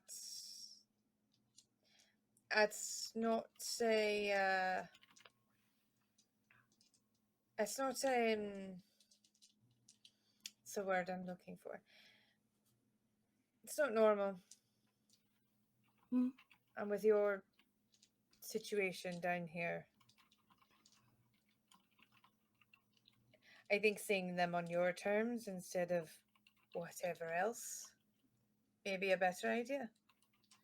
And if you don't see them, then you at least get to see the sun. For the about half an hour you've got left of it. I forgot about sunsets. You can go see the sunsets. yeah. How Shaw, about you this? have a house. Mm-hmm. Can I see it? Yeah. I've got pictures. It's just to make sure my roommate doesn't steal my stuff. So. Sha, you do know I have an extra room upstairs, right? Oh, that would be nice. Is that would be nice code for yes, I'm bringing all my worldly possessions to work tomorrow and moving in? I would be on board with that. Yes. Yes. All right. Is it All right. included? We'll call it a raise. Yes. Yes. Episode 2. Shaw's entire season goal complete. My arc is over. Let's go. Well, let's be fair. It's a raise, not a promotion. It's not a promotion yet. He still has somewhere to go. It is a raise. Promotion, roommate. Oh yeah, think about that, Shaw. I'm your roommate now. Oh, wow. Layla and Marigold are your roommates now. Too. That'd be sick. Yeah. Okay. Okay. All right. Well, we'll table that for the time being because we only have 29 minutes left of daylight. Yeah, you tell Quinn everything she needs to know about Yeah. where you're going. Here's all Are the you pictures. two going to be okay? All right, I'm gonna go out for just a little bit. All right.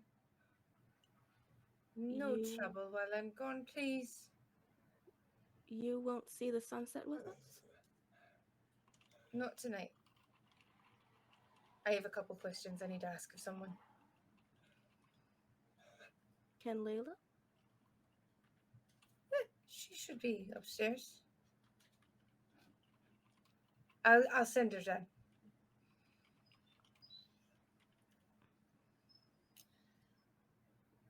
Okay. So we're going to say that this is about when Layla pops back. Great. For the record, with how violent the reaction was to the second time of drinking the tea, you're pretty sure that it could be permanently toxic if you tried to do it again today. Noted. Okay. Y'all better walk.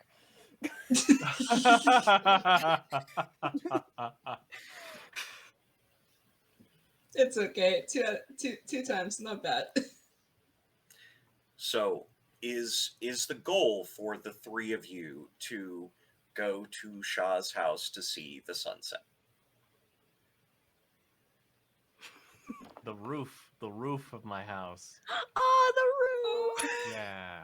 Layla just really like packs like a little bag with like snacks. Aww. Something Who that babysits Quinn's body? Oh. Isaac. Isaac, my man. Isaac. Isaac happy for to watch MVP. for you. That's fine. I hope you enjoy it. I'm Will gonna. you be okay? Oh no, go ahead. Yeah, it was a bit more than I expected being upstairs, but You want me to stay? I want you to live your life.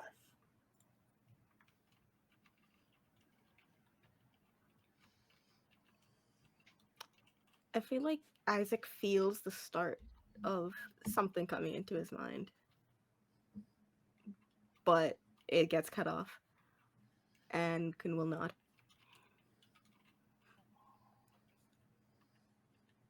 I'll see you back soon. Oh, Oh snap! hi there. Okay, nerds with dice. Look at Thank y'all. you, Nerds with Dice. Hi. Oh, that's so Wonderful cool. friends.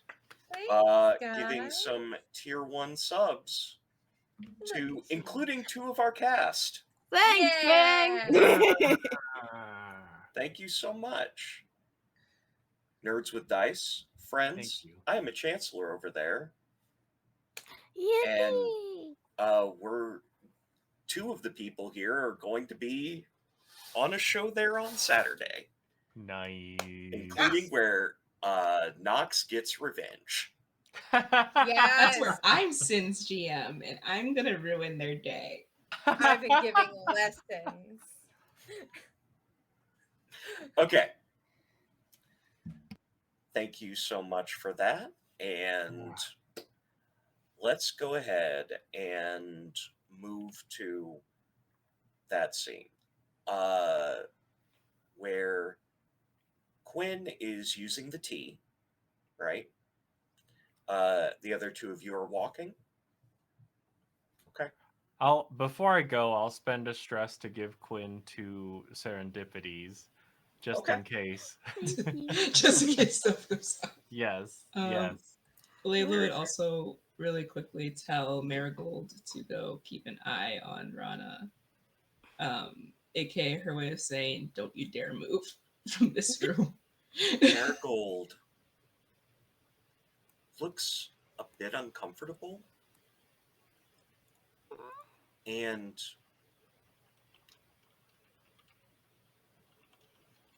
she says,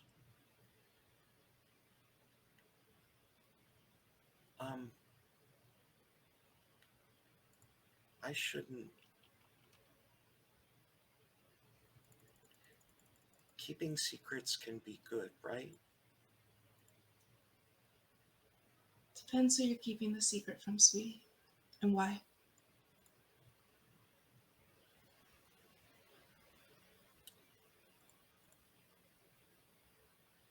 If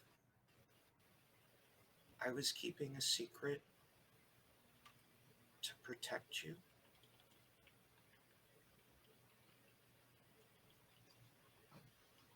I think Layla bends down, like kneels down and looks Marigold. Baby, I've been through a lot.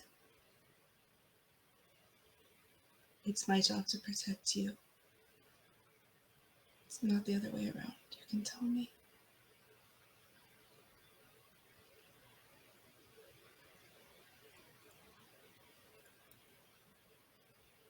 Did you go see Daddy?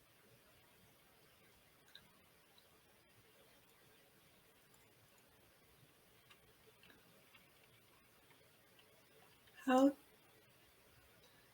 Above board, which daddy is Miracle talking about? Is she saying that she knew the whole time? Or is she thinking? She is currently, and you gather from the context, talking about Damien.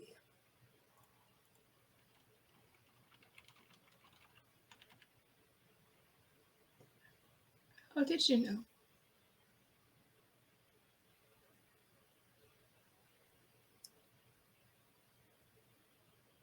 He spoke to me.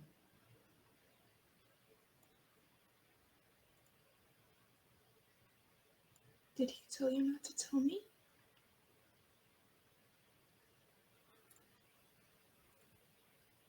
He said it was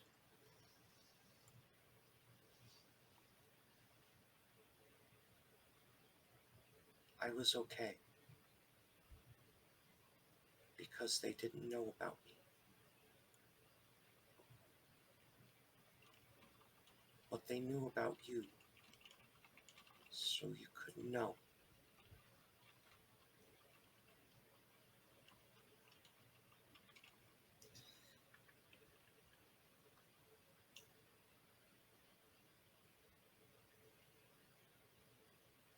You know the only reason I lied to you was so that you were safe, right? I've always wanted to be your mom, Marigold.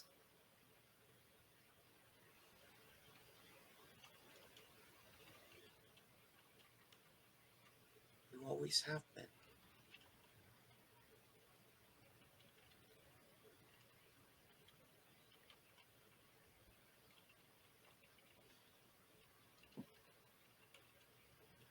I'm gonna find a way to get Daddy back. Okay. I need you to understand. You have to be very careful. And when I tell you need to stay in the room with Rana, you need to stay in the room with Rana unless Astros or Quinn told Layla about the other Quinn, right? Unless Astros or Shah or Isaac or Rana I come to get you. You stay in that room. Okay. I love you so much. I love you too, Mom. Layla's just gonna burst into tears and hug her daughter.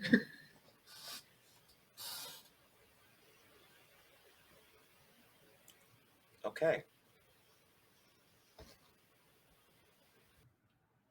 Fuck! I thought this was gonna last longer than 2 episodes of shit. I'm just gonna have to come up with more stuff. I don't know. Okay. Also, Hold on, I just realized you sassy ass motherfucker. I'm going to kill Rory again. No, I'm gonna kill Quinn again, not this one. I was like, what? And There's a nurture Quinn Rory's. NPC in our why am other I game that getting is I need you all to Shame. know that in the game I GM for Sin, one of their love interests is named Yeah. Quinn, I just like making fun of and it. their character killed Quinn. If you want That's- to tune in to see those Nasty threats Uncle be Projects. enacted in real time, go watch Nerds with Dice on Saturday. And there's a whole That's okay. season 1 with odds. Okay, done plugging. Okay. My character for my Thursday game is named Mara, so the moment that Oh my name popped up, God. I was like, Hello. So, Sunset, right? Sunset! Yeah. Sunset. It is a beautiful thing to see. It was only earlier today that for the first time in a long time, Quinn saw the sun. And now she sees the sunset with the knowledge that she can come back and see it again.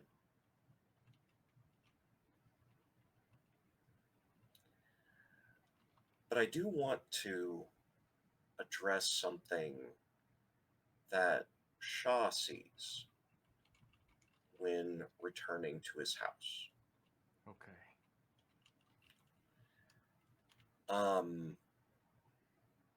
Nothing for the most part is out of order or anything of the like. Oh, that's where my thing went. But I do want to let you know that among your possessions, you find a set of wooden plates, meaning like plates Mm-hmm. for engraving and the like. Each plate has been lovingly written in a shorthand script that you've been taught from a young age. The plates tell of a wondrous place filled with people who all believe in freedom above all else. They are people that have found happiness outside of Queensgate. And they do not want to pressure you, but these plates are from your birth parents. And they want to invite you there to join them if you so desire. Included is an oil painting with a detailed recreation of a tree near the center of this enclave. Your birth parents hope that you'll consider joining them, and they hope that the enclosed painting will serve as a teleportation focus if you want to visit them. What about this letter gives you an ominous feeling? So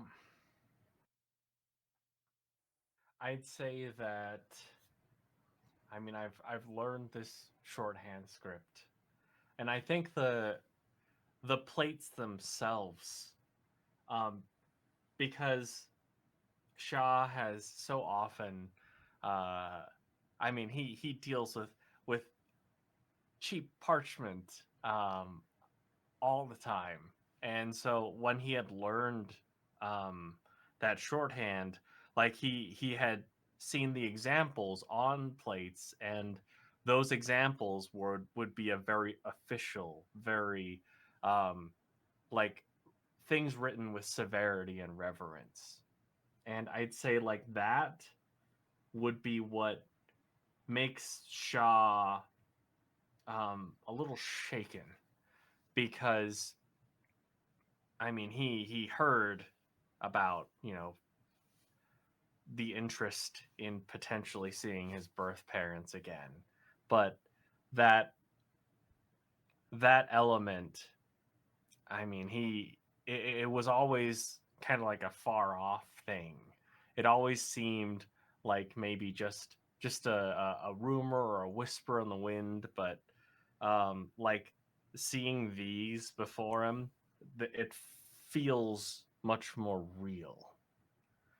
And seeing that tree, I want to say that perhaps that tree, if I may, was one that when he was little, he always used to climb on that tree, or at least he tried to for a number of times before he finally got the hang of it. And he always thought that like his his his adoptive parents would tell him not to, and so he'd always have to do it secretly. And he never thought that anyone would have seen him do that. And so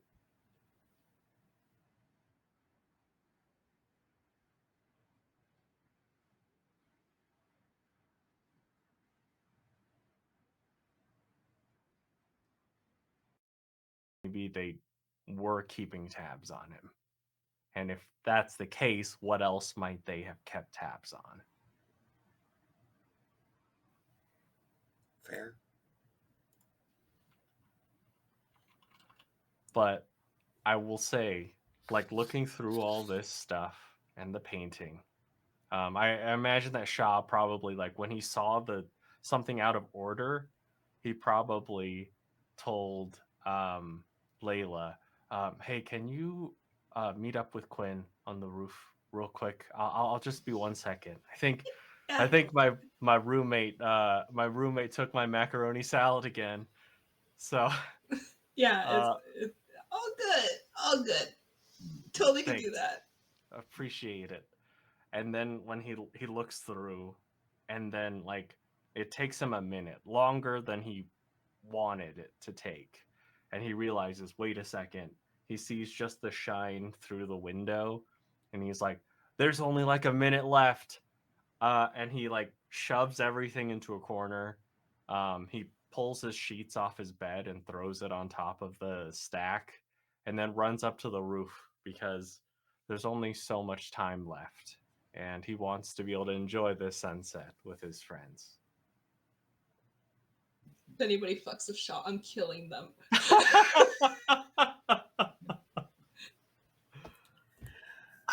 So, you were able to share this quiet moment together on the roof. You're able to see through the grating of the higher tiers of the city, and you see the sun fall.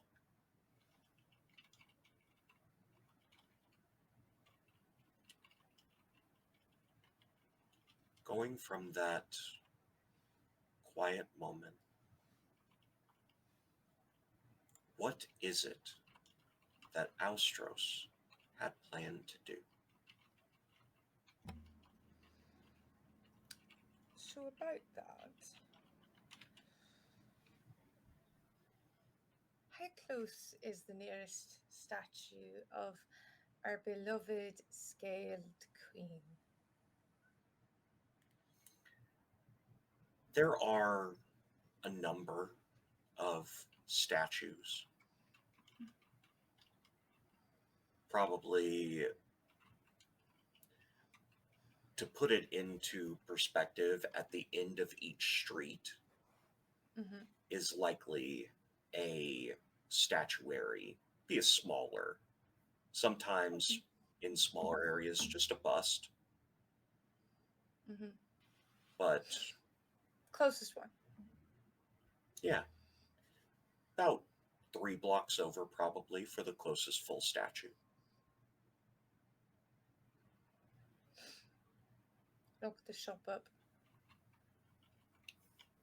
I head that way.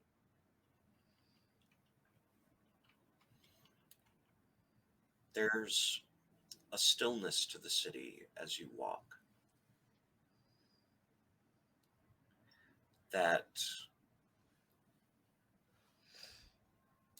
feels a bit out of place, given the fact that even though the city does depopulate at sundown for the most Mhm. part, something about when the gates are closed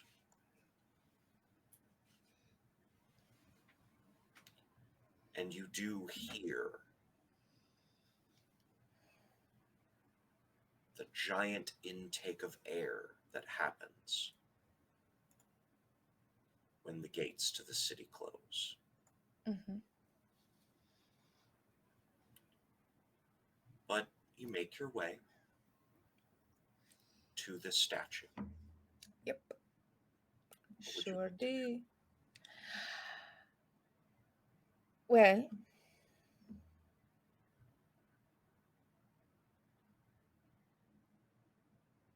I'm sure the bust is up on a plinth so that even she has to look up just a little bit at it.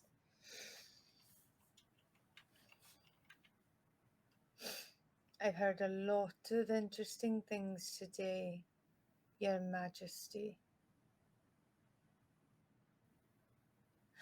A lot of terrible, interesting things.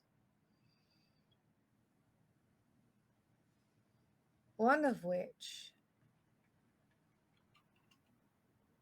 was news of your impending death.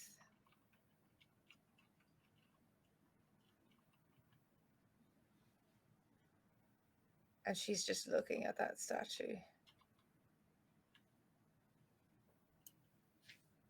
As you look at the statue, the bust of the Scaled Queen, a signature for the city streets.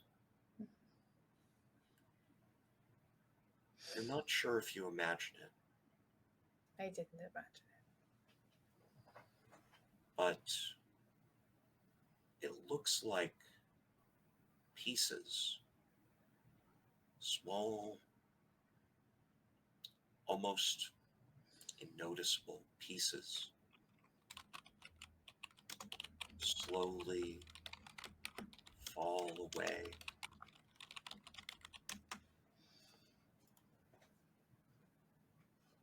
As if very soon the statue will crumble. it. Your Majesty,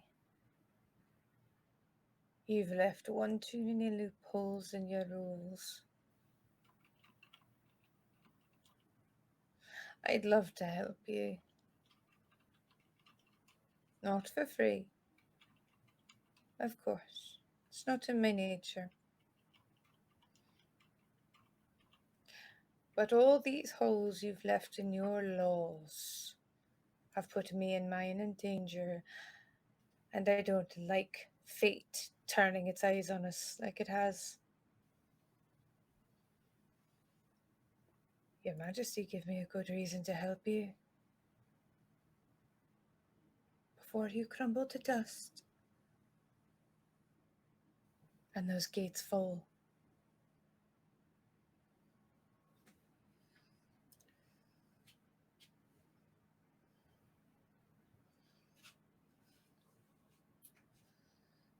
In a moment where you're looking from an off angle almost, Mm-hmm. the statue's head turns sharply to you. Yeah. And then the entire bust crumbles before your eyes.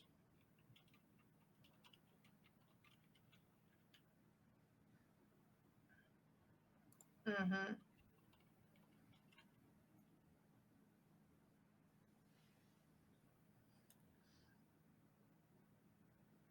You see a little shit of a cat in the background. No. You see a piece of paper, parchment, floating in the wind. You know this spell. Mm. It's not one that is often used, but you'd be capable of doing it if you wanted to. Where you use the air to deliver a message to someone. Mm-hmm. It's instructions on how to get to Mara Fairfell's abode.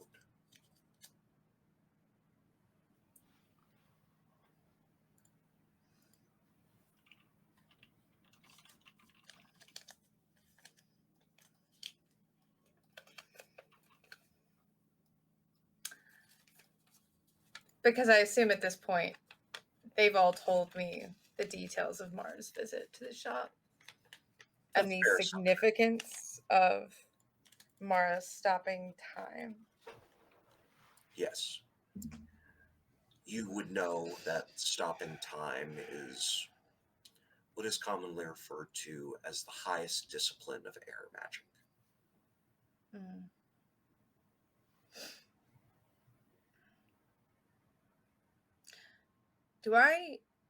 Would I know, because Layla looked it up, would I know Mara's original name? But, like, do I know who they are now? Based on that original name, not Fairfell.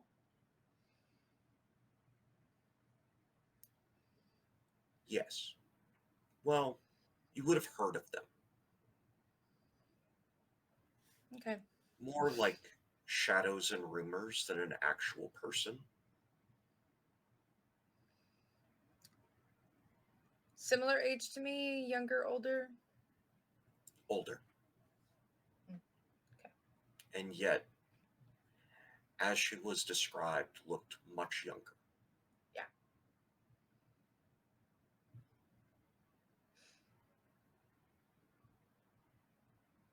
I'm going to take a handful of the crumbled statue, preferably something with a piece of the face on it. You I'm can gonna stick it in a definitely do pouch. that. I'm going to stick it in a pouch. Okay.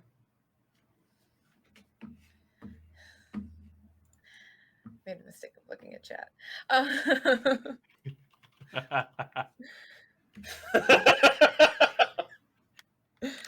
Crumbled piece of scaled queen face. Okay.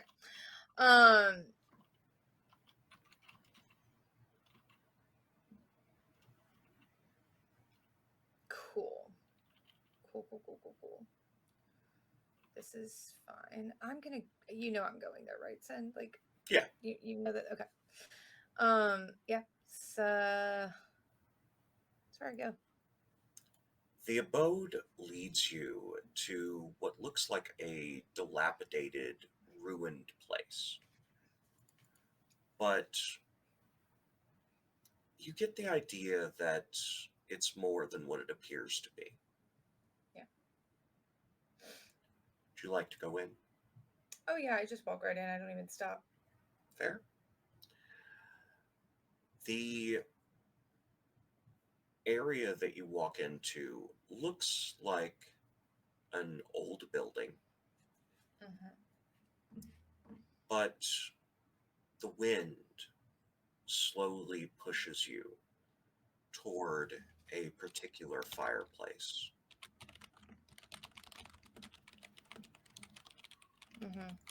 Where there are 3 bricks out of place.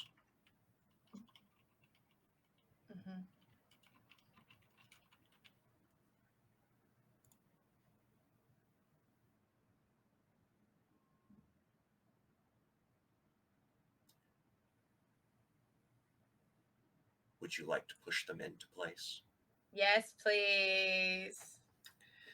I thought the significant pause was a clue that I was doing that. That's fair. Sorry. It's fair. I'm just making sure that I know you. I think I know you. You know me pretty well. Yeah. I mean, you gave me a button. I push a button. Yeah. Didn't push all the buttons I thought you would push, but most of them. The other one came with danger to the child. Yeah. Yeah. I get that. So, when you push in the 3 bricks, the fireplace slides to the side, and you see stairs down into the Undercity. Little flame. Just walk down, dancing it around my fingers. I think my cat heard there's violence. Baby! Look at the large bean. Cat, Hi, save us. Save us, Cryptid. cat, save us.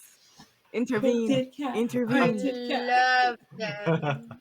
I think the Hey. cat feeds off of our sadness You in a good way. have one additional die on your next roll. If you remember it, I won't. Okay, cool. I'm Wait, writing that does down. that carry over to next session? Yeah, Yeah! Okay.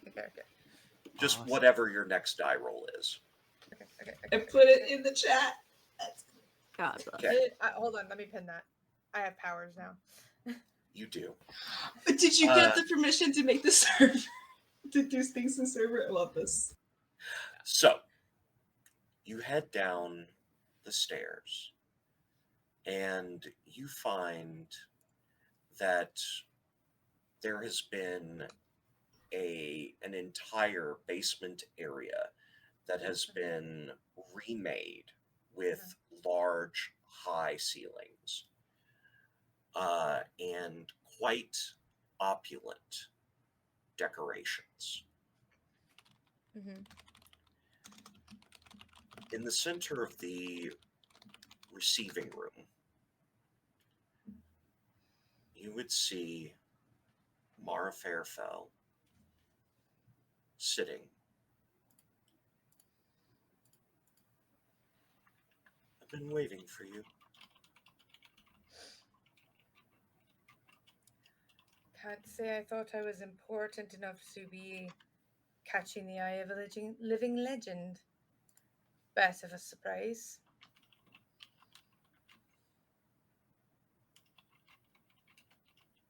You were barely what caught my eye. Like noticing something that you thought was a bug is actually a lizard.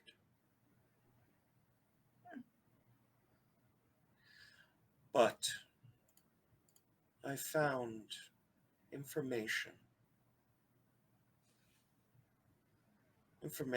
that is pertinent to someone you care about. I've been told that many times by many people today, and yet no one has given me actual answers. So, pardon me, my lady. What the fuck do you want? I want a meeting. With I determine who it's with. I want your shop as a no. place.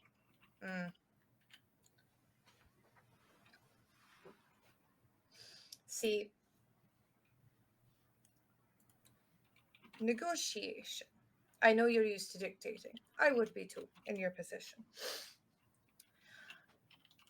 Negotiation tends to work better, considering the protections on my shop. If I know all the pertinent details. Very well. What pertinent details do you require? Who's going to be in my shop, when, and preferably why?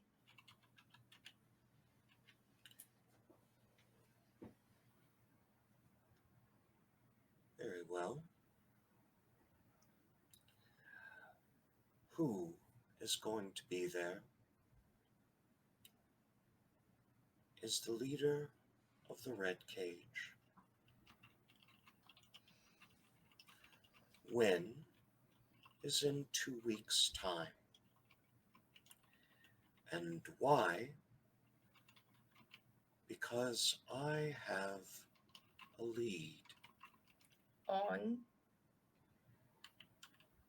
someone close to you being wrongfully punished.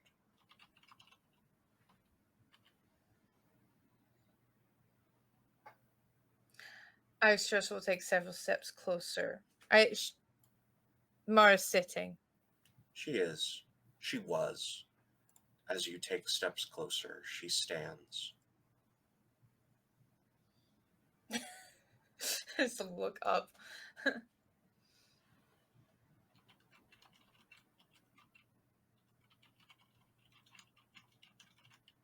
There are several wayward souls in my shop. All of them have been punished by this world in one way or another. Which one? The information that I have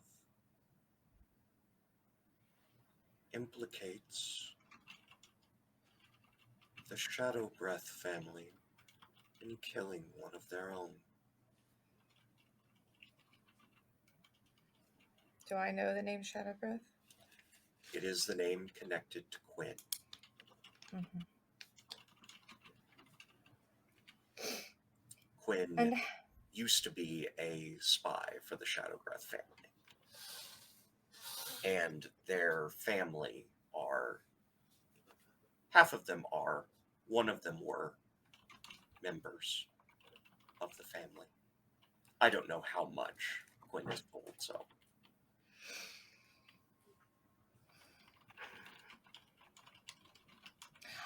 Istrus will just take a step around Mara and sit in her chair. That is such a temptation. I've been offered several temptations today. Haven't taken the first two.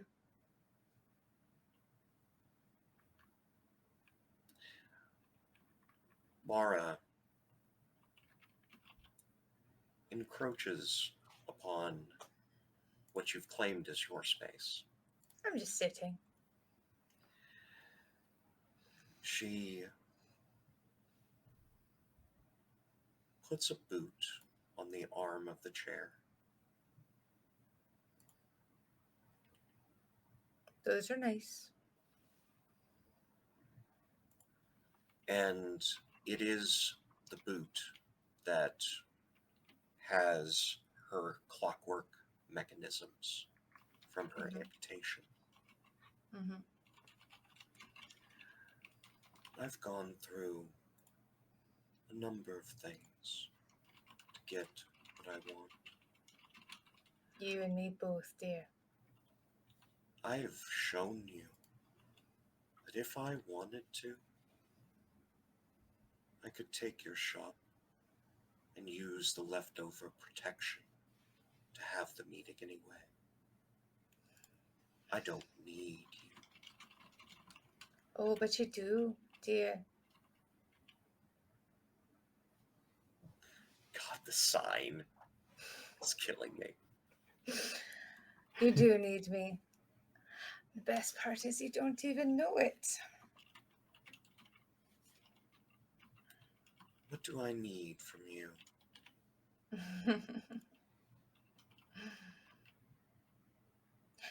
You need fate. You don't need time. You've got time. You need fate. And I know the fate of at least one person in this city.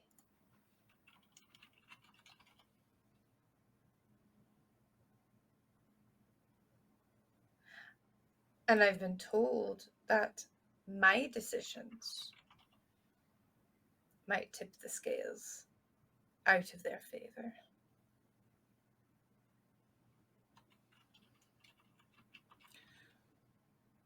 Mara stands back on her feet.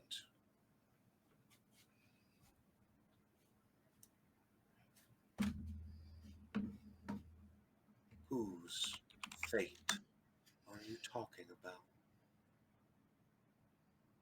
I reach in the little pouch that I just took and filled, toss piece of the face on the floor.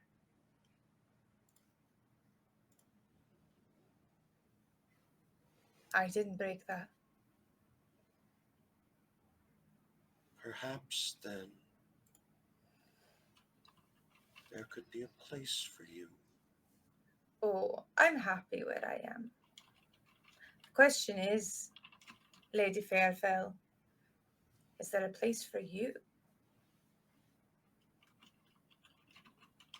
I have secured my future. You've secured a future. Fate is a wheel that spins.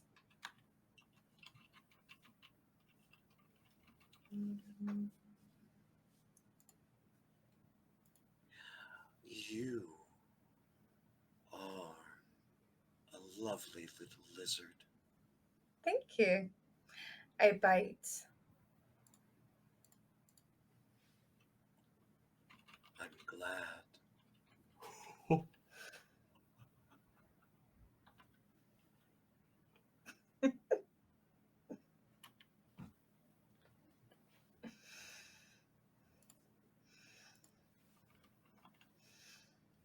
If you have your finger on the scales,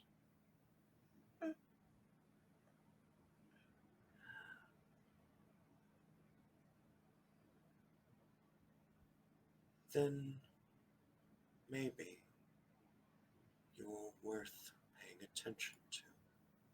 I tend to find that it's always the little things you think don't matter that matter most.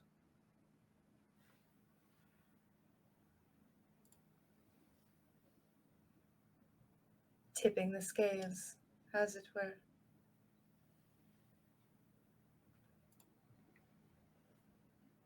Yes. And at this point, Mara will take her boot and stomp on the remains of the statue, Yep, called it. pulling it further. Yeah. You should know one other person that would be there. Oh, The leader of the Second Dawn. no. Oh, wait, did she just say me? Yes. Hot. Okay, hold on. Processing information. Those are the vigilantes. The Second Dawn. Above board, because the only person that would have heard of this would be Austros. Yeah. The Second Dawn is the financial organization behind the Rust Callers. Yeah. The Yeah. people who want the gate to fall. Yeah. Yeah.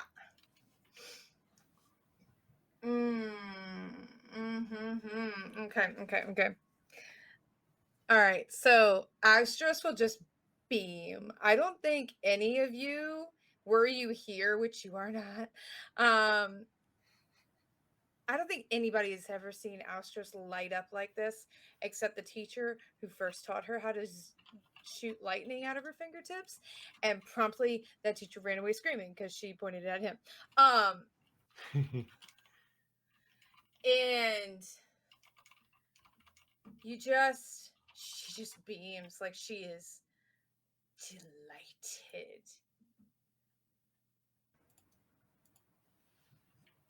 And she's just gonna lean forward. Well, now that's pertinent information. Hold on. I want you I know. all to know that your chanting is being caught on the caption menu. Yeah. Musically, We're not in the to room. mute your physical mics, not in the video ninja, guys. I use a webcam. I'm sorry. I just think it's comedically funny. It is very funny. The What do we door call it? is That's closed. the director's cut. Is y'all being picked up on the captions? Oh, okay. Anyway, back in character. Now that's pertinent information. What do you want with those slimy little shits? I want what I've always wanted. To make sure that the fight is not fought by the few, but by all.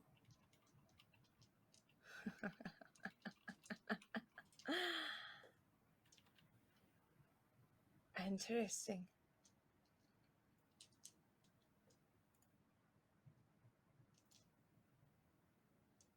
You can have the shop for the day,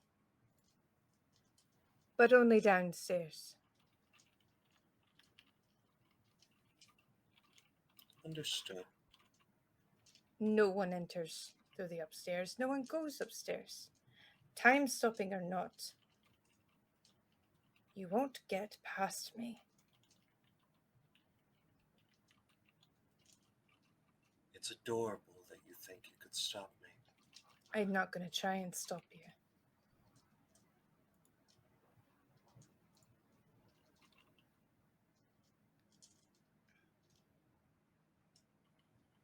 It's adorable that you think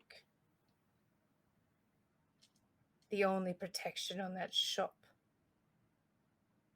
comes from a guardian and not more practical means.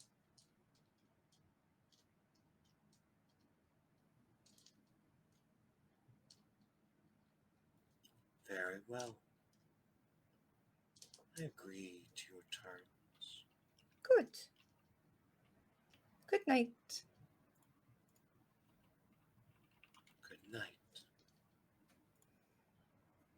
Miss Emberseed. That's just Astros. Very well. It always has been just Astros. Fight for all, right? And just goes back upstairs. You hear just the slight echoes of silvery laughter as you walk back up the stairs.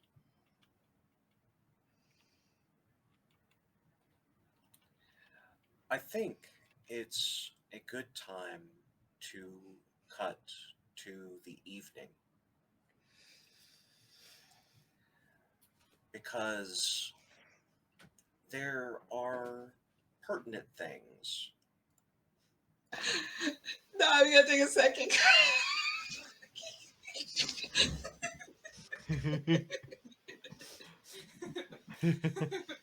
I don't want to hear shit about Rana and Layla last episode, because what the fuck was that? I was about to leave the room. I felt like I was intruding. Look, that took a lot of brain power, but that's not as bad as I get. Hot. Thank you. I had thoughts and I stayed nice. Yep. That really was Sin and I playing nice. I'm scared of you too. I mean, it's hot, but I'm scared of you too. Exhibit dangerous behavior that needs to be studied. So, as you all are laying down for the night in various different places, you think back on, oh, yes? Where's Rana? Rana was feeling well enough to go home by the end of the night. Mm-mm. Oh. No. Rana is downstairs on some of the couch, like on some of the sofas. I was gonna say, downstairs. genuinely, Layla would not let them Absolutely leave. not. Okay. Layla would not let Austros them leave. does not trust Rana to find their way out of a paper bag now. Valid. To be clear, I feel like that would be very difficult.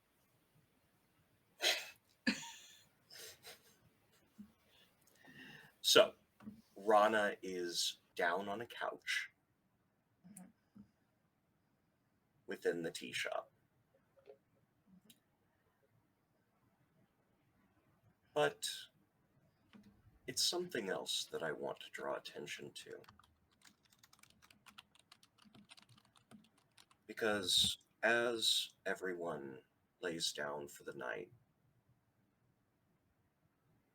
just as people are about to drift off to sleep, Quinn,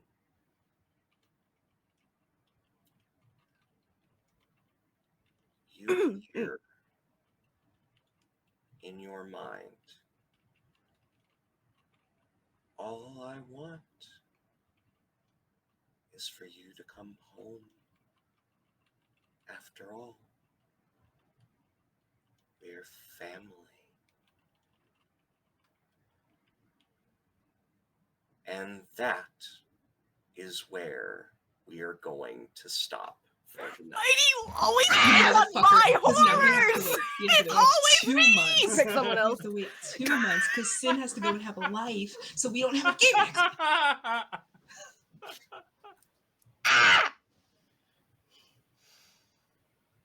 I'm gonna I love that for fly all of to you. kick your ass. I am I'm not about that to far book- away. I will drive. I will take a train, meet up with Cass, and I will go with them No, to kick. fly because it's way less expensive to take the Yeah. train. There's no direct lines to Memphis. Don't Okay. do it. Take a whatever. I'll find a way. Life finds a way. I'll kick We'll your have to ass. find out what happens on our next episode of Queensgate Chronicles.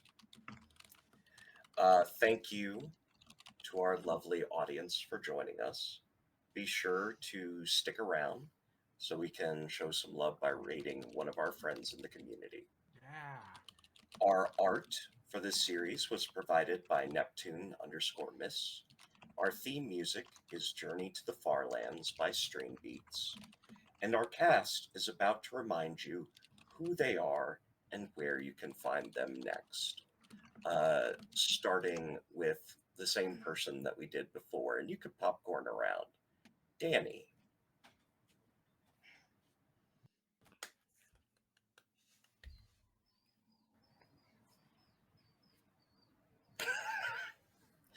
I don't know if you know this. You don't have the ability to speak psychically without using your mouth like Quinn does.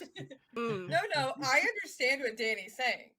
Yeah, it was a series of expletives. All I need, fuck you, Sin. Yeah, I'm so glad it was heard. I would just, I got you. Thank you so much. Hi, I'm Danny's Corner, otherwise known as Sin. I'm gonna find you. Stay safe. You can find me on Twitter at Animated Pizza, or at everywhere else at Danny's Corner, or some variation of such. I stream, I do roleplay content, I do TTRP, I do that. Other places, not on my own channel, but in other places. And places you can find me, I usually announce it on Twitter because I have the memory of a goldfish, which no, it was a joke. There was a joke that was gonna be a joke. It's like 10 minutes long. It's not gonna happen. Listen, I was ended off on horror and then told to be normal about it. How dare you? Anyways, back to you in the studio. Matt, go ahead. All right, thank you. I'm Matt. You can find me everywhere as Improv and RPG. I'll actually be streaming on Friday. I'll be doing I'll be running a game of the upcoming on Backer Kit, the expansion for Flabbergasted. So I'm pretty pumped for that. We'll see how it goes because there's some new rules to wrap my head around, and I'm pumped to learn them along the way. So I will popcorn it over to Knox. Hi, I'm Knox. My name is Knox Kudos, with pronouns are she, her, hers, and today I was Layla Silverspring, who is going to kick Damien's ass now for another reason, telling Miracle that she's their daughter, which she Oh my wasn't God. supposed to know. Oh So my now God. Damien's extra dead. It is on site. It is Astra's on gonna fucking roast him. site. Yes. It's fine. It's fine. Anyways, you can find me on social media at Nocturnal_7, including the Hell site, because I will stay there until it burns down. As for where you can find me upcoming, tomorrow you can find me over on Pluto Cleric's channel for a game called Death Was Easy. It's a Monster of the Week game based off of Hades, the video game, and I'm the only person in the cast that hasn't actually played Hades, because that game is a photosensitivity nightmare, and I have seizures. But that's every other Tuesday. It's fine. We're vibing. I play the Hex Playbook. My character's name is Eliana. She's vigilante, and she's awesome. If you want to see me play with Sin as another player, and you can catch us on Wednesday over on the Bardic Inspiration Network. That's another every other Wednesday game, where I'll be playing Evelyn Gutierrez, who is the Yellow Ranger, who I get to play a fat disabled Yellow Ranger. I'm living my best life, and it's great. And then Saturday, you can find me two places. You can find me on my friend Kat the Lord Sisters channel playing Love is on the Cards. We're gonna make a cryptid rom-com. I'm very excited about that one. And then if you want to see me GM for Sin, and I'm going to fuck them up now, then you can catch us on Saturdays over on Nerds of Dice for Master Puzzle Project, which is a superhero game. It's an all disabled table. I love it. It means the world to me. I also really quickly want to shout out that also this month I'm going to be at 3 one-shots over on Tales for Table Studios, because they're doing a month-long Crisis in Gaza charity stream thing. There's gonna be lots of different one shots. You can find me next Tuesday GMing the game of Girl by Moonlight, and also on the 16th for Thirsty Sword Lesbians and Brindlewood Bay. And on the Mondays when I'm not here, every other Monday when I'm not here, I am also again on Bardic Inspiration Network playing my Yellow Ranger's sister, who's a Blue Ranger in Lightspeed Reignited. Yeah, I do a lot of stuff, so go follow me. Yeah. Fuck you, Sin. Go. Go, Cass. No, I'm just gonna Wait, let I that need people to marinate. know. I need people to know that in the Power Rangers one, Sin ended it by going, "Hi, my name is Sin," or a series of expletives for Nox, and that really describes everything about the Yep. two of us. Honestly, truly, I might use that on Sunday if you don't mind. Yeah, Sin. Hi guys. I am Cass, better known as Yoda Almighty. I occasionally use my blue sky, mostly to repost shit that I'm in. Otherwise, I'm on various TTRPG discords. You can find me lurking, being horny on main, but whatever, that's not important. We can tell. Look, Matt's been Lost Caravan with me long enough. He knows. Anyway, this week is a week, guys. I made decisions with my life. Yesterday I was on Lost Caravan for the start of Wild Week, where benefiting Rewild and the Palestinian Children's Relief Fund. I have tomorrow night off, and then I'm back over there for Heavy Metal Thunder Mouse. I am playing Rick Okada, riding the bike Amon Ra, running from his former biker gang, the Mummies, with Oh a my stolen gosh. key. I will be wearing these ears. That's I will so be the cool. sexy Brendan Fraser mouse tomorrow. It's gonna be great. And then Thursday, less lighthearted. Less lighthearted is the psychological horror game that I don't know if you guys know JD, but JD wrote a psychological horror game based on the Powered by the Apocalypse system called Redacted. You're not alone in your head. Everybody's haunted. Wow. And I definitely am the poorest little meow meow, and I've never done anything wrong in my life. Season 2 of Redacted is going on now. And then I will be back on Sunday for Fragments of Tomorrow's Apocalypse, which is a City of Mist game over on Singularity. That time in with Sin, who's playing my hot girlfriend, who's about to turn into something. And then that's a lot. So I'm going to stop there. The rest of my March is less busy for now. I have to add 2 more things to my calendar tonight. 3 more things. Don't worry about it. I'm fine. I think that brings it back to me. The series of expletives according to my cast. Not started the trend and everybody else is hopping on it. It's fine. I have things that are coming up for me. A lot of them have already been mentioned. On Wednesday, I'm going to be playing an android who just got emotions and is going to have their first panic attack on Monster Force over with Nox.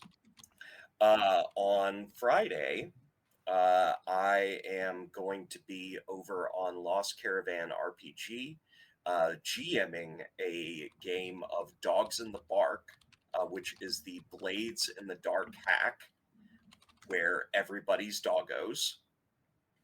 And they're going to be playing a found pack protecting a forest from deforestation because everybody was influenced by Fern Gully. Mm-hmm. And then I will be over on Mass the Puzzle Project on Nerds with Dice. Probably my last appearance there because, Nox might kill me. Yeah. As you deserve. It's you or it's Quinn. And then I will be playing the lovely Fee, who is no longer Fee, and is going to be revealed as their avatar state in City of Mist come the start of next episode. Like, I've got the monologue and everything. It's going to be awesome. And then I will be playing Big Strong Girl over on Gay Camp. Both of those games are on Singularity. One on Sunday, one on Tuesday. And we'll see what happens with Gay Camp when almost half of our cast is gone. It's going to be wonderful. It'll be delightful. But It's never been more over for us. It's never been more over for us. We have problems. It's going to be so much pain. And lastly, because it's the last thing I'm GMing, on the 18th, I will be doing Championship Wrestling Memphis, which is over on High Shelf Collective, the Slice of Life, actual Slice of Life game combined with the wrestling system. We are in honor of that going to go raid High Shelf Collective now. So, no. I think, did they just end? Oh, they just ended. Dang it. Okay.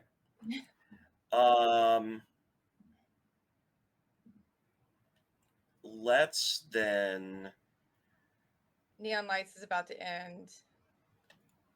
Everybody's about to end. I know. Do you need someone to raid? I can get you somebody. Yes. Okay, 1 second. You know what? It would be kind of funny to raid Bardic Inspiration Network. Especially because I'm supposed to be there right now. That's crazy. It's the campaign that Apollon or at Arcadia's in. I missed every first Monday now because of this. Let's do that then. We'll send a raid over to Bardic Inspiration Network where Nox and I will be on Wednesday. In the meantime, y'all have a wonderful couple of months without us, and we'll be back for more Queensgate Chronicles.